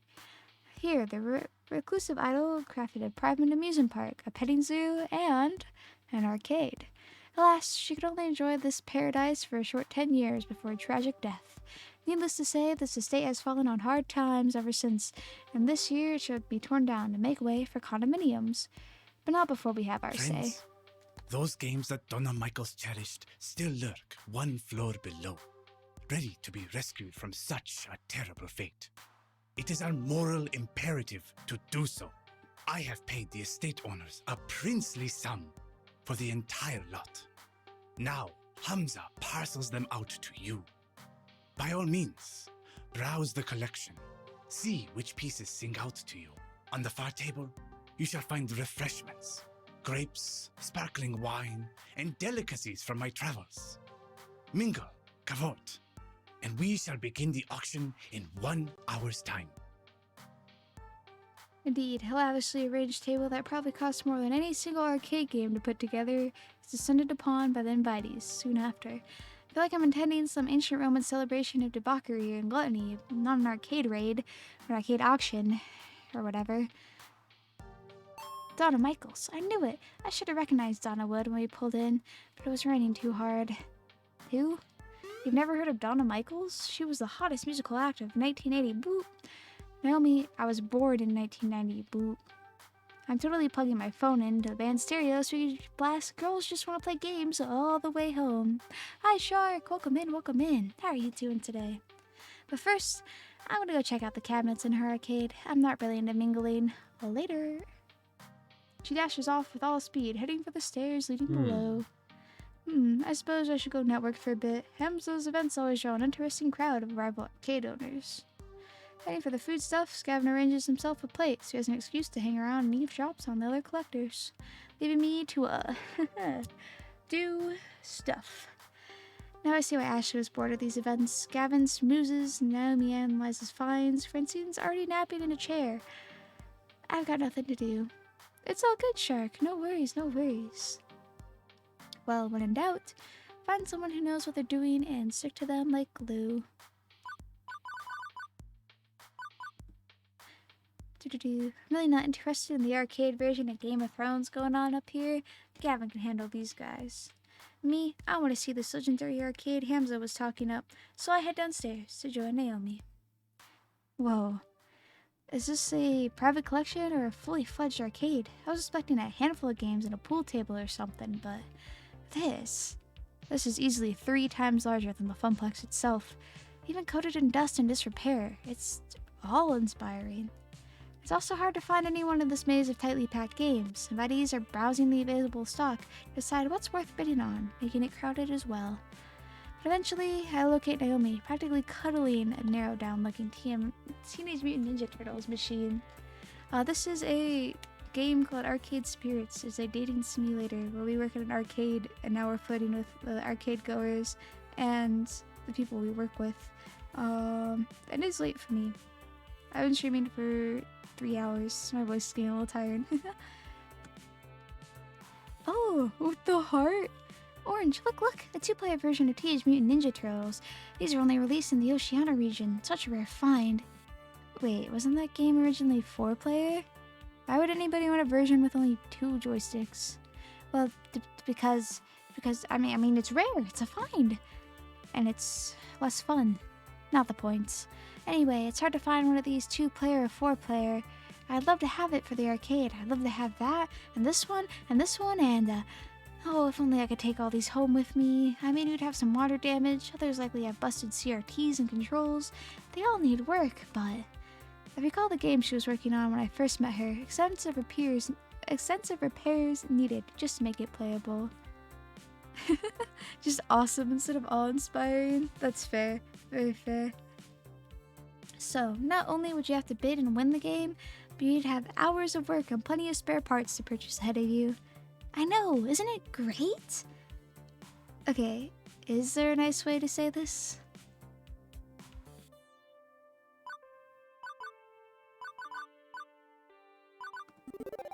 You really love bringing a broken old game back to working order, huh?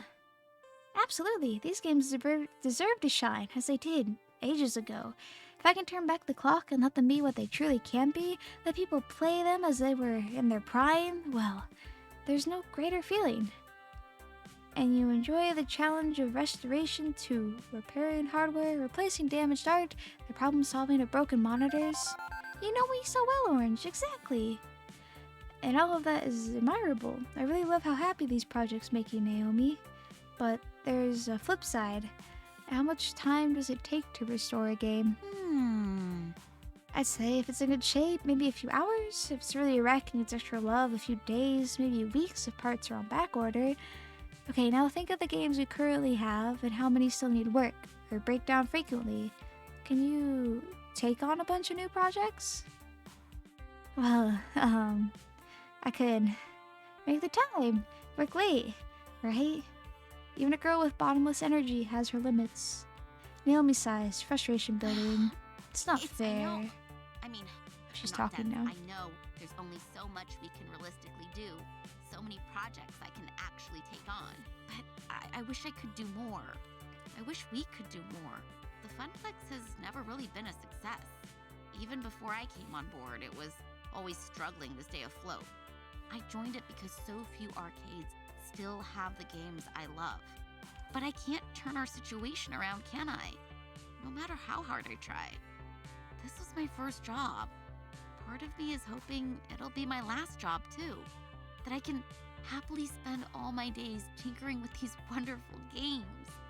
Every kid says they want to be a fireman or an astronaut or a robot cop or something, but nobody actually ends up doing that. Except me. I wanted to fix up arcade games, and that's what I'm doing. It's all I ever wanted to do. So when I see all these old, broken games, I just want to show them the love I can give. I could be happy working on them for the rest of my life. Wow, that's dedication. And really? You went straight from school to an arcade job? Sounds good, Shark, sounds good. But if you need to sleep, definitely go sleep. I mean, I've meandered from job to job, never really sure what I wanted. That's normal, right? Yeah! Oh, definitely. I'm the oddball here. It's funny, I followed my heart and found just what I wanted, what I needed, and now, well, now I'm scared someday it'll all come to an end. The Funplex will close. And if the Funplex goes under, I really don't she's still know talking. what I'm gonna do. All I ever wanted was to work in an arcade. And I'm literally living my dream. Bingus. Okay, now I feel bad for bringing down her day. Hey, look, you never know, right? Maybe we'll get lucky. Maybe we'll find a game down here that brings in thundering herds of players. Right. It's a slim hope, and we both know it, but Naomi clings to it immediately, eagerly. My low baked balance and grumbling stomach means I need to cling to that hope as well. I made my choice. Now I need to make that choice work. We just need to find the right game. Something nobody's played in a long time. Something that'll tug at the nostalgia strings. It's difficult finding the right balance, especially in the year 2020, boop boop, as a lot of these games are on life support. Borrowed time. But they can be repaired, right? Well, yeah, for now. The CRTs and the monitors that power these old games, before LCDs and now 3D flats starting replacing them, they're in short supply. Nobody makes them anymore. I mean, who buys a tube-based TV anymore? Nobody! It's all high definition and that weird 3D production check, which looks awful. Nobody appreciates a good CRT anymore. Aren't high-def displays way cheaper, though? I've seen some old games running them in other arcades. They're wrong, is what they are. These games weren't designed for These games weren't designed for pixel-perfect flat panels. They're designed for fuzzy tubes. The picture looks weird on LCD. This game is very awe-inspiring indeed. Even 2 weeks in, I'm still fuzzy myself on a lot of this stuff. I grew up in the internet age. I'm silicone illiterate. Silicone literate. I got opinions. Blah, blah, blah. Hang on, can't you fake it using a high definition screen? Just make the picture fuzzy, add fake scan lines, bend it into a little so it looks like it's on a curved tube. Done. Ugh. That sounds awful. I mean, that's like serving someone non-fat frozen yogurt and claiming it's a delicious sundae. For real, Explosive? That was so fast. I would love to see it if you'd like to share. I like Froyo. Guess we could do that, but we need an extra computing unit to process the image. Maybe a Raspberry Pi or something? I have had some ideas. But if we don't have the money for new games, we certainly don't have money for our Andy. It'll have to wait. Thank you. You know, I'm glad you're with us with the Funplex. Whether you take my side or Gavin's side, it's just nice to have someone who cares about the games around. Ashley's fun, but she's way more into cosplay than gaming. But it's kind of odd, you know? What? Feeling like I'm not alone? I know that sounds dramatic, but I'm just so used to toiling away at my little workshop with Ashley and Gavin not really caring about the things I love. They're kind enough to me and friendly. Well, Ashley is, but ever since you showed up, I feel like there's someone with me. It's odd. Shark, if you're tired, head to bed. I'm not complaining though. I guess it just takes getting used to after years of feeling perfectly content to being alone. Away from strangers, crowds, it's not really my thing. I don't like to network like Gavin does or socialize like Ashley does. And now I'm making things weird, so I'm gonna stop there. Besides, I'm just about done taking inventory down here. How about you and I? Suddenly, shouting and stomping of feet from the floor above. What the? Sounds like there's a fight or something going on up there. I think we better go see what's what. quickly, we hurry upstairs. Good nighty, Shark. I'll actually be live again tomorrow around 3 p.m. EST for LGBT UHC, so that'll be really, really fun. So it'll be a really early stream, but I'll probably be my last stream for a little bit because I have a big trip I have to go on. So I'll be taking a break, but I'll be live Saturday and then again on like the 22nd. What's going on? I heard shouting. Hamza has ejected a representative of the Dark Carnival known as Deco's Palace from our midst, and not soon enough in Hamza's opinion. Oh, okay, I guess everything's fine then? Your cat's watching? Please give your cat a pat for me. Please give him a pat. Excuse me, I'm gonna go get my work apron on since we'll be moving the game soon. It'll be noon PST, so yeah. Noon PST, 3 p.m. EST. Naomi, if you don't mind, after you change, we should coordinate our wish list. I want to get that settled before the auction begins. No, don't leave me alone with this guy. Excellent. Now let us resume the social amusements, and yes, Orange Pup, we will speak, yes. Hamza leads me off away from the chattering crowd, presumably not to eat me, or yell at me, or anything like that. I make it a point to get to know all who attend my gatherings. Bye, Shark. Clearly, I have been remiss, as I allowed one who works with the hated Deco Nami to enter. Hamza would like to know you better, my friend. Not that Hamza assumes you to be a spy, of course. It is simply a matter of what is proper and right. I'm just a floor attendant for the Funplex. Not much else to say. Come now. Surely there's more to you than that. Share with Hamza. Consider me an impartial third party. Surely there are matters that occupy your mind which would be inappropriate to air to your business partners? Okay, this guy is clearly on a fishing expedition for dirt. Considering the High Court of Arcade royalty I'm supping with, maybe it's not the best to give him anything. But I also don't want to make relations difficult for the Funplex. If this guy is really a leading supplier of cheap arcade games... Honestly, there's nothing to say. I'm only here because my coworker Ashley didn't feel like lugging games around. Gavin and Naomi are doing most of the work.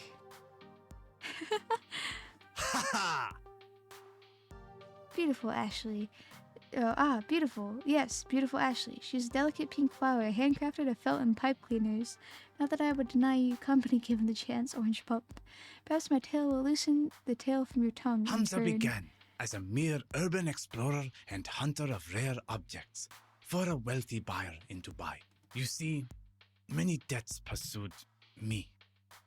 And in return for assistance in paying them, I stocked the arcade of his dreams. In time, my patron released me entirely from the woes of debt. Maybe he is the spy. Maybe he is the bad guy. Oh. They were difficult years, productive years to be certain.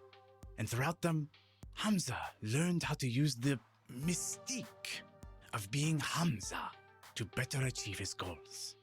Now I stand before you with power, and with hard-earned respect for that power. I leverage it to ensure that those who respect games as I do can enjoy them, even if they lack coin. But yes, I have known hardship.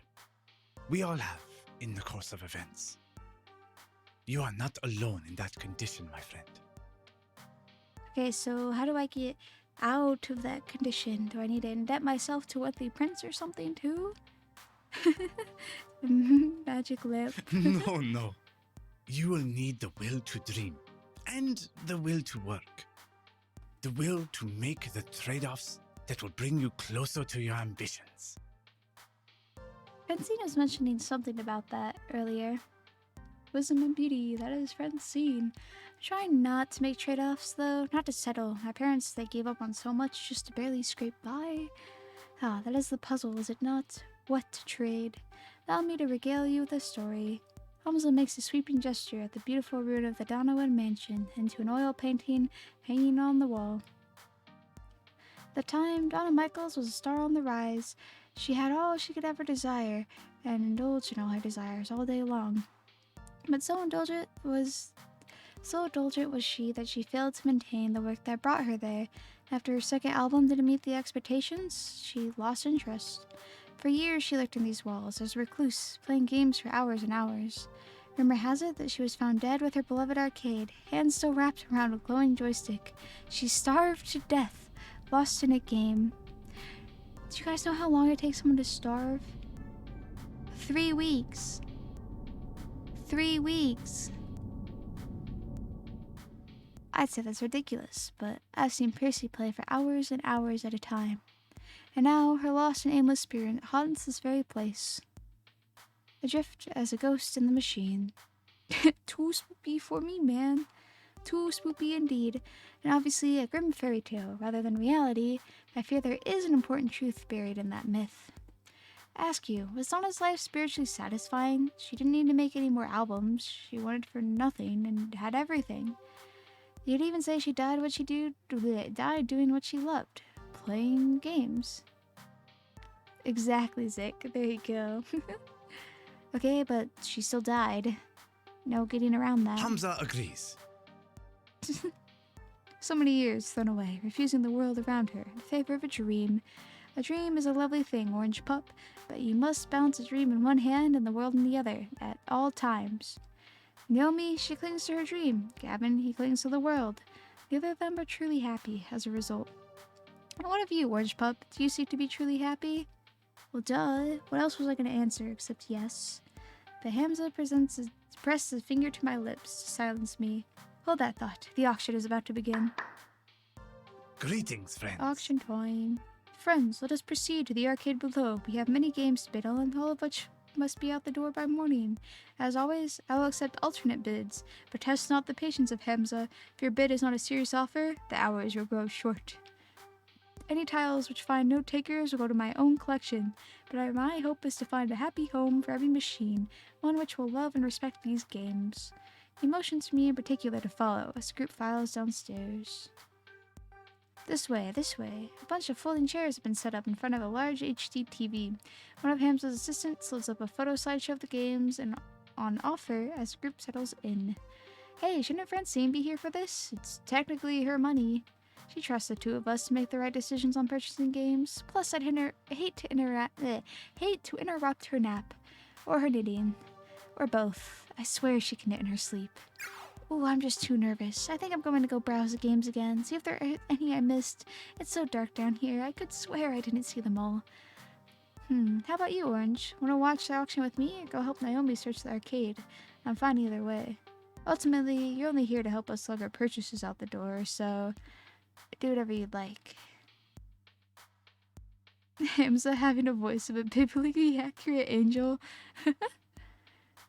Thanks, I think. I'm gonna help Gavin. I want to see how the auction goes. Auctioneering sounds fun. Do I get him to wave our bidding paddle around? Hamza's auctions are usually a shout-out-loud affair rather than discreetly signaling, but I admire your enthusiasm. I settled next to Gavin, one of the rickety old folding chairs. Not quite as posh as the banquet spread above, but hey, it's business time, not indulgence time. Naomi sent me a list of games she wants me to bid on. We argued it a bit, and I managed to bring her down to 3 must-haves, and the rest would be nices. Needless to say, if the would be nices start bidding up, I won't be bothered.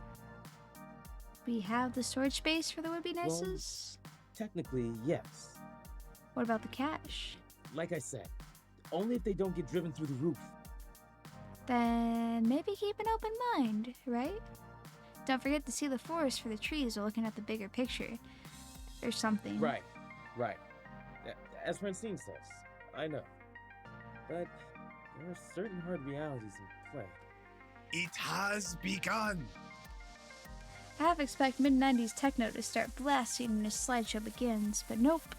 Just pretty old photos of games. Behold! That was a bass boosted yell. Look at these beautiful games. They could be yours, all yours. But before we dive right in, I'd like a moment of recognition for Donna Michaels, whose spirit still inhabits these halls. We who are about to rescue her games and do so out of respect for her and her passions, may her soul be at peace with her beloved arcade in good hands. Behold! I thought he didn't believe in that tall tale, or was he just being theatrical because that is the lay of Hamza? Now then, shall we commence the auction, friends? I settle in and wait for Gavin to take an interest in the games and bid. Our next item up for bid.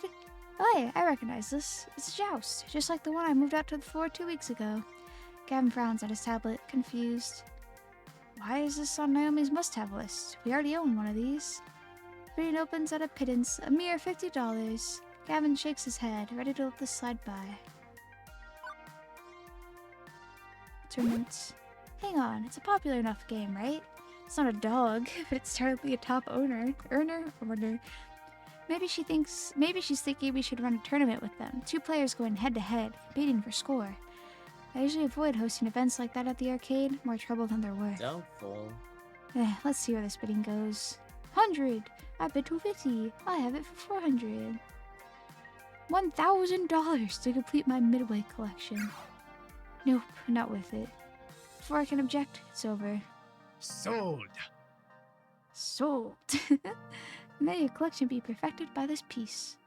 Seems once he hears a bid he likes, it's all over. No going once, going twice. Our next item for auction is this rather unique piece. And that is one ugly football game. Looks like the side art stickers weren't even put on straight. The white paint is totally uneven. The marquee, yes, has been broken. The monitor is a big old as-is note. The joysticks are 4 different clashing colors, and do I hear 50? 40. Wait, I nudge Gavin, whispering. Put a bid on it. Pardon? Why, it's positively grotesque. I recognize the shape and the joystick colors. That's not really a football game. It's Teenage Mutant Ninja Turtles. Naomi told me earlier that we need one of those. I thought they only had the crappy 2-player one. That's definitely a Teenage Mutant Ninja Turtle at heart. Streamer Smash? Oh, that sounds so fun. Aha, it's a cheaply done conversion. No doubt some fool thought he'd get more profits off a sports game and lazily chopped it up. It needed restoration work, granted, but slowly he stands up. I suppose. If we really take it for 40, maybe we can salvage the monitor. Good. All games deserve a home, even the ugly ducklings. Are there any other bids? No? Not a one? Very well. Sold! Sold to Gavin Cooper of the Funplex. Thank you. After Gavin sits down, I could swear I spotted Hamza wink at me. Heck yeah, Explosive. Did you know we just conned him? And is he okay with that? Impressive. You know, Orange, you're more knowledgeable about old arcade games than I thought you'd be. Well, my parents took me to arcades all the time. Back of when I was a kid, I had a few favorites, like Teenage Mutant Ninja Turtles, Q*bert, and Flashback. Heck yeah, Explosive. I'll try to check it out after stream. Those were good times. Better times. Very well.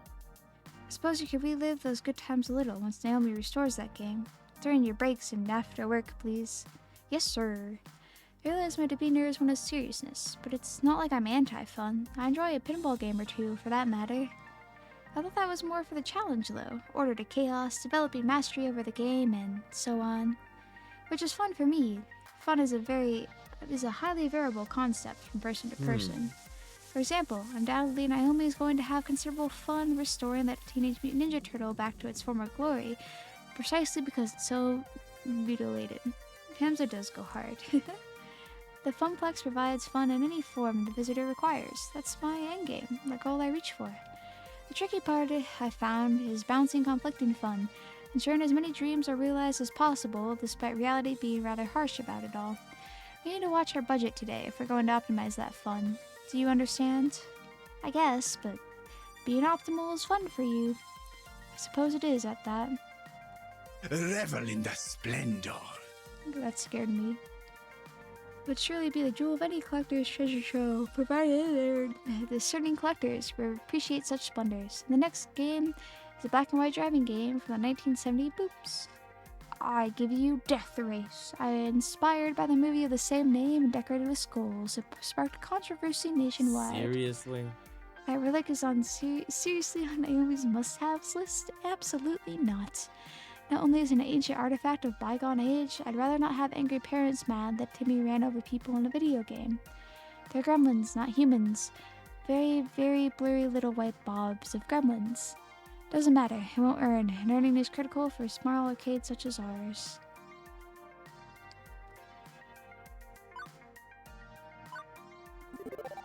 okay, so it wouldn't earn. But it's a legendary game, Gavin. Its importance in the lore of arcades is undeniable. More importantly, Naomi wants this game. You told me your dream is to support the dreams of others. Considering we skipped her first game and got Teenage Mutant Ninja Turtle for pennies on the dollar, I think we can afford to make her dream come true. You're right. I hadn't intended. I've been letting so many of her wishes slip by during this auction. Perhaps this is the ideal time to make it up to her and obtain a unique treasure. Hamza, the Funplex bid's $250. Kadzooks? I find like that can't go for a paltry $250. Oh, I bid $300. $400. Close, darn it. That's $500. fire. 5. We have 5. Do we have any numbers above that? 6? 6 of one, half a dozen of another. Tarnation. No one willing to match? Sold. Seems you have won yourself a piece of arcade history, Gavin Cooper. Sold. Satisfied, Gavin sits back down and offers me a curt nod of thanks. And that's everything on our list. Well, the must-haves and a few of the would-be-nices. Now to sit and wait while Hamza grinds his way through the rest of the stock. We can't start moving games out till the auction's complete. Naomi's not replying to texts. Can you go find her? I'm sure she's somewhere, or she's around here somewhere. Let her know what we bought. Sure thing. We're gonna see a ghost? I bet we're gonna see a ghost. Leaving the excitable auction master and his compatriots behind, I started wandering through the maze-like arcade of Donna Wood's private collection. Naomi! Naomi! Where the heck are you? Dark and quiet back here. I don't like how the music stopped. That's really creepy. Where could Naomi be? It's not like it's an infinite plane of games. There's only so many places she could hide. And as I walk by a game, the screen lights up. I freeze in my tracks as my hand accidentally brushes past the glowing joystick. It seems familiar, like something from a story I heard once.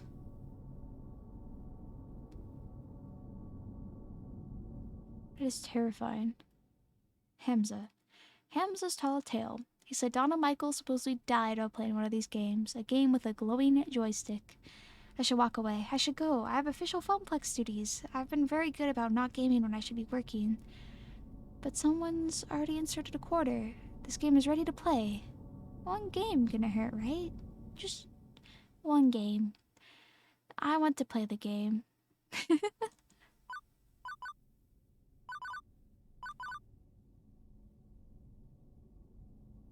Play the game.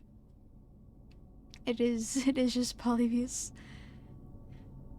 My hands wrap around the stick as my eyes drink in the colored lights swirling on the screen. Play the game. Play the game. Play the game forever. This isn't real. This can't be real. I'm in there. That's me. It's just a game. Just a game. I have to play it forever. None of this is real. Juniper, no! There you are. I'm worried sick. What are you doing out here? Touching strange joysticks, meeting strange people, getting into trouble? You need to stay safe, Orange. Trust me, believe in me. I can help you find your dreams. All you have to do is everything I tell you to do. You depend on me, you need me, and you'll always depend on me. Always need me. I'll see to it by making sure I control everything in your life for your own good. Harpy is overprotective. It's super effective. That hurt. It really hurts. I'll hide the truth from you. I'll keep you away from every chance you have to better yourself. I won't let you leave me. You'll always need me. Okay, I'm sensing there's more context behind this game than what I'm picking up right now. So if you guys would like to kindly share what this game is. It's not real. It's not real. Harpy is genre. It's super terrifying. Ow, Juniper, stop it, please. You're great. I was right to hide that job opportunity at my office from you. I was right. Everything is fine. You'll never doubt me again, right? And if you do, I'll beat you until you understand. What? The game. I have to win the game. I get this feeling that if I don't win, I'll never get out of here. Something's wrong. I know Juniper's not a control freak. This isn't like her. Current health, 100%. Action? Summon a cleric. I summon forth a cleric. This foul monster is not your roommate, Orange. I can see your true heart beating underneath the illusion. I banish this falsehood to show the kindness at the heart of the beast. Cleric used empathy. It's super compassionate. Oh man, that's fun. She explodes. I'm sorry. I'm so sorry, Orange. I don't want to control you or make you feel dependent. You have your own life to lead and your own decisions to make. And I should support that. Oh, it's a creepypasta game? Wow, that's super duper fun. What a great game to play. I just wanted to help you smile again. I made a mistake keeping the truth from you. I'm so sorry. Juniper, it's okay. I'm still smiling. I'm going to make this work. It's hard work, but I'm going to make my dream come true. Good. I'm so glad to hear it. Good old Juniper. A kind heart, as always. Okay, I can do this. I can handle this. The shade. That's me. Shadow me. Nope, I officially cannot handle this. The pizza bagel. The pizza bagels, not the pizza bagels. The pizza bagels, the debt, the rent payments, all of it, piling up, mounting up, because you are a failure and will always be a failure. The family curse, the tears and the sorrow, moving from town to town, barely getting by, settling for what you can get. That's who you are. Forever. It's never going to change. The arcade job, it'll collapse. It's already not enough to turn back the tide. Inevitably, the arcade will close, brought out by Dekonami, and you'll be jobless, homeless, ruined, just like you deserve to be. Shade used depression. It's super unfortunate. You're better off not caring, not feeling anything. Go with the flow, accept your fate, fall away, knowing you really never had another option. You can't even mount a defense because I'm you and you know I'm right. You know you're right. We'll never be happy. I can't do this. Current health 100%. Action? Summon a tank. I can't do this. Not by myself.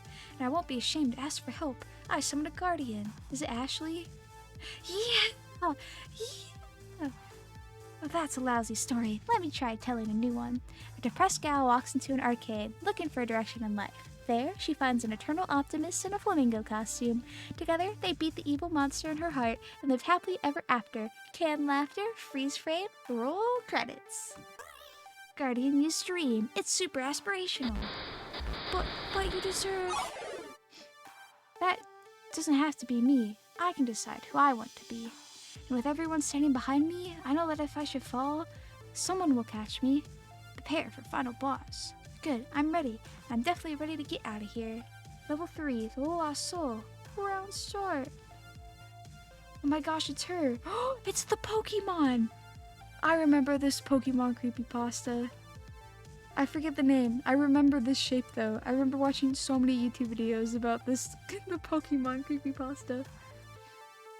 I don't get it. Not one bit. Are you down to Michael's? Girls just want to play games. I just wanted to be happy. I made a place where I could be happy forever, walked inside and locked the door and threw away the key. I got what I wanted. I was happy. I didn't struggle. I didn't try. I didn't do anything more than I had to do. Just like you. Like me. I'm not a billionaire pop princess. Neither was I. Nobody liked my second album. I wasn't meant to be a star, so I gave up. I was okay taking the money and running.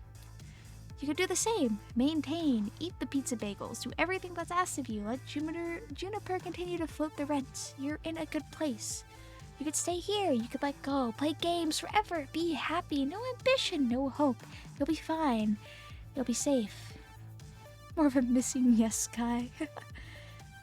Go with the flow. Go with the flow. Ever since my little lunch date, something's been bugging me. Maybe now I know what that is. Why did I ask to replace Ashley on this trip? I didn't have to. They didn't ask me. Why did I do it? Because this isn't enough. Being an arcade floor attendant isn't enough. Living hand to mouth isn't enough. Good. Quit your job. Quit and become more like me. Lose yourself in the games. Oh, I'm not quitting. That's not what I meant at all. I want to fight. Current health, 100% action. No, I'm not fighting her. That's not what I meant either.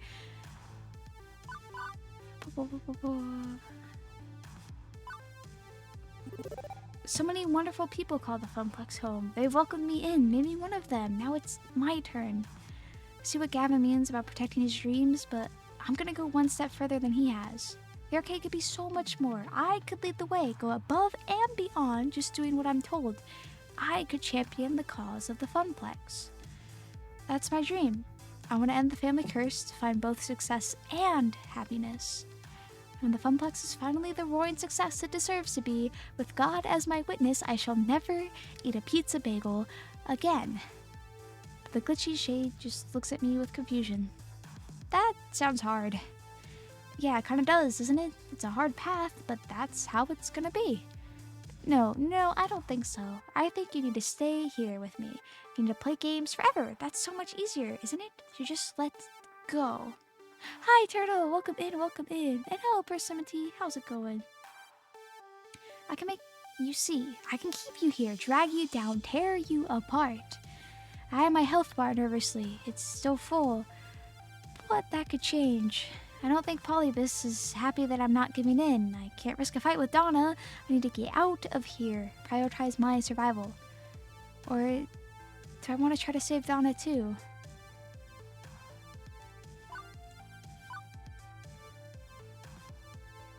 Heck yeah, Persimmon.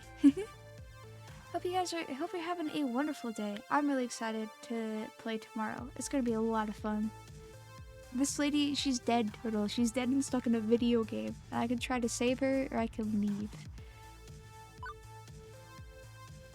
I kind of want to try, but she's also like a dead woman. I'm just gonna leave. Yeah. I'm not risking my life for a bunch of stray electrons. Donna Michaels died. Whatever this program thinks it is definitely not her. Donna, out of my way. Lost Soul used apathy. Super whatever. Goodbye, Persona. Have a wonderful, wonderful rest of your night. Thank you so much for popping in. You'll learn to give up eventually, just like me. I've seen the shade in your spirit. I've seen how dark and gray it is. I can revive it and kill you, so you can join me in death. Polybus used suppression. It's super controlling. Out. I gotta get out of here. I'm slipping with every attack. I've gotta... Oh, what's that noise? Beep, beep, beep, beep, beep, Orange. Wake up. Please wake up. The code fork. No, she's mine. My new friend, not yours. Sorry about this in advance, Orange. Hang on. Do I smell something burning? No, you can't have her. Please, please stay. I'm so lonely. Yeah, something is on fire. I can feel searing heat pulling me back, away from the game grid. Sorry, Donna. I hope you can sort yourself out. I've got an arcade to save. Not the pizza bagels. Not the pizza bagels. As my consciousness snaps back, my hand releases the joystick immediately. Also, my pants are on fire. On instinct, I kick off my shoes and yank my jeans down, getting rid of them as fast as possible. Stamping on them, I quickly put out the flames, leaving only smoldering denim, yes, words, and the melted remains of my phone. Iris. Oh no, she sacrificed herself to save my life. Wait, no, she lives in the cloud. She'll be totally fine. Still, I'm out of phone, and possibly have first-degree burns, and I'm backing away from that demonic video game as fast as possible. Quickly, I rush towards the sound of people talking to catch up with Gavin. Gavin! Greetings. There you are. Did you find Naomi? The auction's nearly over. Wait, where are your pants? Not important right now. You need to put a bid down on the game called Polybus. There's someone trapped inside that game. What? Look, it's a long story. I may not have much time, so if you wanted that game, whatever it is, you should have put it on the wish list. They're bidding on it now. What? Sold one rare Polybus prototype for an undisclosed sum to the undisclosed bidder. The woman who hadn't said anything at all night long nods her head in appreciation, still expressionless. Thank you for your cooperation. Two similarly dressed men in black rise from their chairs, departing with the woman, presumably going to box up the game and put it in Warehouse 13 or something. Where's the pet? There's no time! No pet now, it's fine. But Hamza, wait, you can't! Hamza's hands are tied. All sales are final. This one in particular is extremely final. Hamza does not seek to cross federal authorities. Yeah, I'm thinking maybe I should let this one go too. And honestly, the sooner I forget about it, the better, especially if I don't want to be re-auditioned to a black site prison at an undisclosed location. I'll just let the feds deal with this defective AI version of a dead pop star. I feel I need to emphasize words. I feel the need to emphasize that you aren't wearing any pants. Yeah, my phone caught on fire while it was in my pocket. See, this is why I don't like smartphones. They're privacy invasive, overly expensive, and occasionally combustible. An unfortunate incident indeed, but as a hospitable host, my course is clear. Hamza shall provide you with his pants. Pants. Thank you, Hamza. That is extremely not necessary. Fortunately, rather than whipping off his trousers right then and there, Hamza summons one of his helpers to a clap who provides a spare pair. Why don't you just have pants on demand? In my line of work, one must be prepared for all eventualities. Fair. Now, an apology for being unable to provide you with the game you sought. Perhaps Hamza can offer you something special, recompense. Please keep your pants on. My friend, the final 3 games for auction, all rare, all special, all highly sought out after by collectors and operators alike. Only a few prototypes were ever made, released to test markets, none of them made it to mass production. What you're about to see are rare games of arcade history. Orange Pup, you may make a priority bid on any one of these games of your choosing. Glance at Gavin, who's shaking his head lightly, confirms that we are officially out of bidding power. Not that I really care, I can't think of any obscure games I'd really want to add to the Funplex, but better accept Hamza's apology and take a gander at them. Sure, let's see them. With a click of a slide, I see... Phrase Invaders, Wyvern Keep, and Zombie Meltdown, all in mint condition. All 3 are sought after endlessly by collectors, and now you can bid on... I like how this one just has full keyboards. Phrase Invaders, a unique typing-based game from the land of the rising sun, Japan. Defeat the alien menace, and only with a keyboard. Wyvern Keep, a much sought-after Laserdisc full-motion video game. Play Princess Plucky and rescue the fair prince from the clutches of a terrible beast. Yeah, the princess is the hero in that one. And finally, Zombie Meltdown, a classic 1980 light gun shooting game where you save the president from the red threat of radioactive mutant zombies. 260% are right for the taking. Tell me, which of these rare games sings to you? And I'll allow you a few moments to ponder your desires. Where did she get a cat from? What? Why are you holding a box of kittens, Naomi? Oh, I found them hidden in an old arcade cabinet. Francine and I are going to take them to a shelter. Is that Phrase Invaders? OMG! I've never seen one in person. I could restore that. Really make it shine. Please, please, please, can we bid on it? Quirky old Japanese game with weird controls won't earn a single token. I don't know about you guys, but if that game was real, I'd play it non-stop. I love typing games. Now, Zombie Meltdown, that's another story. Everybody likes a light gun game with simple controls, simple premise. That'll earn well. Ugh, way too light, violent, and gross. I guess Wyvern Keep would be okay too. Woman protagonists and 50 cents a play? It's not cool, but it'll work for both of us. I suppose. It's all moot. We can't afford any of them. These are the sorts of games millionaires and private collectors scoop up. So just we get to work moving our purchases out to the van. Orange, do you concur? Earth the Orange, she in there? Hello? I remember, before my family fell on hard times, before the curse kicked in, every summer we go to the beach, and there was this arcade with this one game I fell completely in love with, a game that no one had even heard of before. Yeah, I remember now. Hamza? Hamza, I've come to bargain. Such fire! Ah, I see fire in your eyes. Most impressive. It's the bite of 87, so you're onto something. Speak your desires for all to hear. game I remember so fondly was... Oh... Wyvern Keep. The narrator, the music, the way the cartoon played out in front of me. Amazing, like nothing I'd ever seen before. I traded tips with the other kids at the arcade, trying to master the sequence of moves to win the game. And eventually, I beat the Wyvern. I rescued the prince, the first kid in the arcade to do so. My parents were so proud of me. Those were the good years, good memories before the sorrows drowned them out. I wish to make a bid for Wyvern Keep. Good choice, I'm okay with that. I suppose Wyvern Keep would earn its keep, but we still can't afford it. Interesting. I can see the passion you have for this game, my friend. But the world demands its toll. What will you bid to obtain the game of your dreams, I wonder? Consider this the final lesson of Hamza. What will you trade to realize your ambitions? What do you hold in equal value to them? Show Hamza what you have on offer, my friend. Show him the value you hold within your spirit, and perhaps fortune will smile upon you this day rather than cursing your name. But Gavin mentioning that Hamza would accept some things other than money if they tickled his fancy. I have one shot at this. I can't... I have it as he's an emotional guy and expects an emotional response. Hey, listen! Hey, listen! Why is my phone calling out to you exactly? That doesn't sound like my Iris. Now, seriously, Hamza, hold that thought. Gavin, can I borrow your phone for a second? Perhaps too confused to offer resistance, Gavin passes me his phone. I turn my back and begin a heated exchange of whispers. Thanks for saving me by burning my pants, but this is not a good time, Iris. It's important. My emotional detection routines indicates that this is an intense identity situation.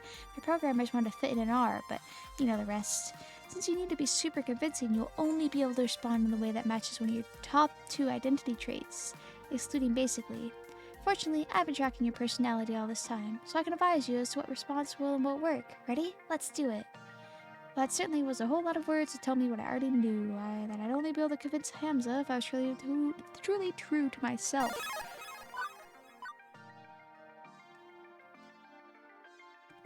My dream. Is that the right one? I hope so. Yeah. I'm glad I didn't do the joke, because that one is, like, not good. Also, look at my score with Ashley. Ashley, my beloved. For years, I've been struggling with the feeling that nothing will ever go right for me, that I need to content myself with whatever comes my way and endure it all.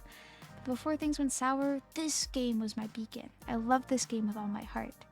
Beyond nostalgia, it represents so much more. It represents my shot at getting that light back in my life, and taking it and making it into so much more. I want to recapture that magic and build something greater upon it. That's my dream. Will you help me realize that dream, Hamza? So I see. Such fire! Very well, Orange Pup. Hamza recognizes the fire within your spirit, and he rewards you with this boon. You may have your game. Yeah! Game time. So sweet of you. I'm just happy you're rocking out the door with a free game. Is that the end of the chapter? Please be the end of the chapter. I did it! I actually own a copy of Wyvern's Keep. Wyvern's Keep. Every kid dreams of owning their favorite arcade game, and every kid thinks that dream will never come to pass. And in an arcade game, only the ultra-rich do that. But I did it. It belongs to me and the Funplex. And this is just the beginning. But for now, better to focus on the present. With the auction wrapping up, the Funplex team works to move out our purchases out to the van and attached trailer. Fortunately, the rain stopped, making the labor a wee bit easier. Soon enough, we're back in the van and on the road to home.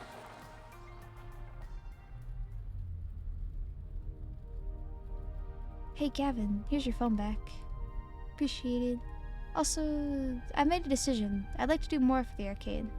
Well, more work shifts? I have to balance that against Ashley's needs. No, actually, I'd like a promotion.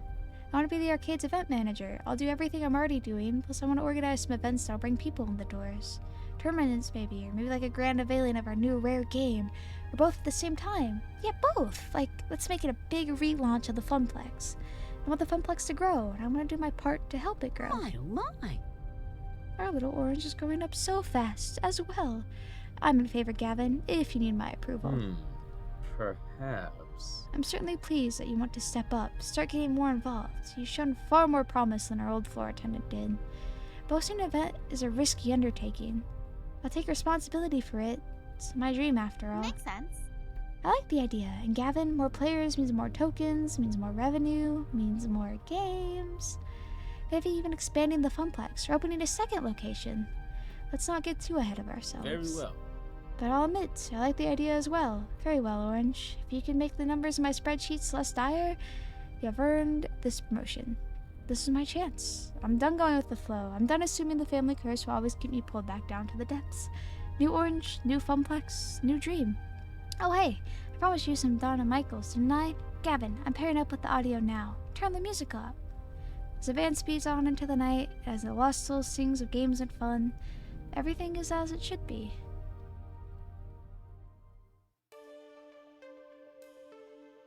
Juniper was waiting for me when I got home.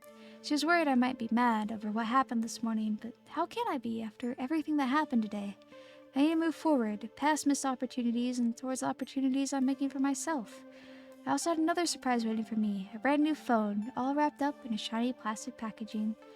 After activating it and reinstalling all my apps, I loaded up Iris and logged in with my account. She was right there waiting for me, in the cloud. You really scared me back there. It was like you were in a trance. Despite the warm feelings over how the night ended, one thing is still eating at me. Iris, what was Polybus exactly?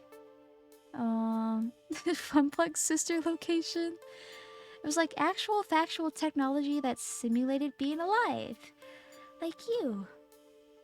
True, I'm a very sophisticated and adorable simulation, am I not? I get the feeling that there are things you aren't telling me. You're constantly invading my privacy. You're far more powerful than a free app should be. Apparently, you can overload my phone battery and make it explode, which is worrying to say the least. But I did it for your own good, to save you. Juniper also thought that she was acting for my own good when she didn't tell me about that job. Even if she was right, it's still wrong, and I've accepted her apology. So where does that leave you and I? I'd like us to be more honest with each other. The voice of my phone lets out a little digital sigh. I haven't told you everything.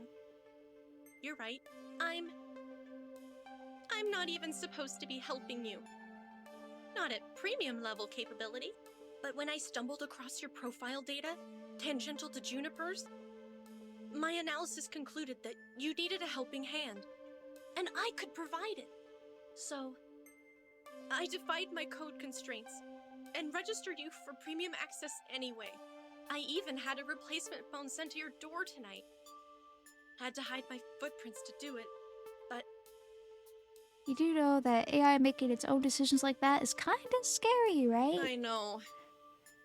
And after Polybius, which is, one of the ancestors in my code lineage, I think. I understand why you'd be scared. Polybius. Give me a chance to prove that I just want to help. You've got a big arcade event coming up, right? I'm a digital assistant. I was literally made for this sort of thing. Together, we can make the Funplex soar. What do you say? Okay, but only if we're totally honest with each other. Thank you for trusting me. Now, you need your rest, and I should get back to keeping a low profile. Sweet dreams, Orange.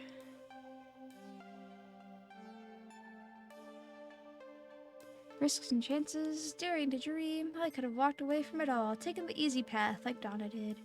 But even with a questionable pocket AI and the heavy task ahead of me to make a tiny arcade into something grand, I was ready.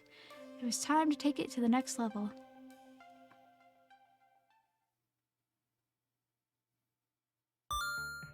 Woo! It looks like me and Ashley are having some good times. And I'm gentle, sweet, and compassionate. I have scored 83,000 points. Of the 31,386 pizza places in the States, roughly 83 offer delivery, 91% offer takeout, and 51% offer dine-in services. Save the game, pretty please.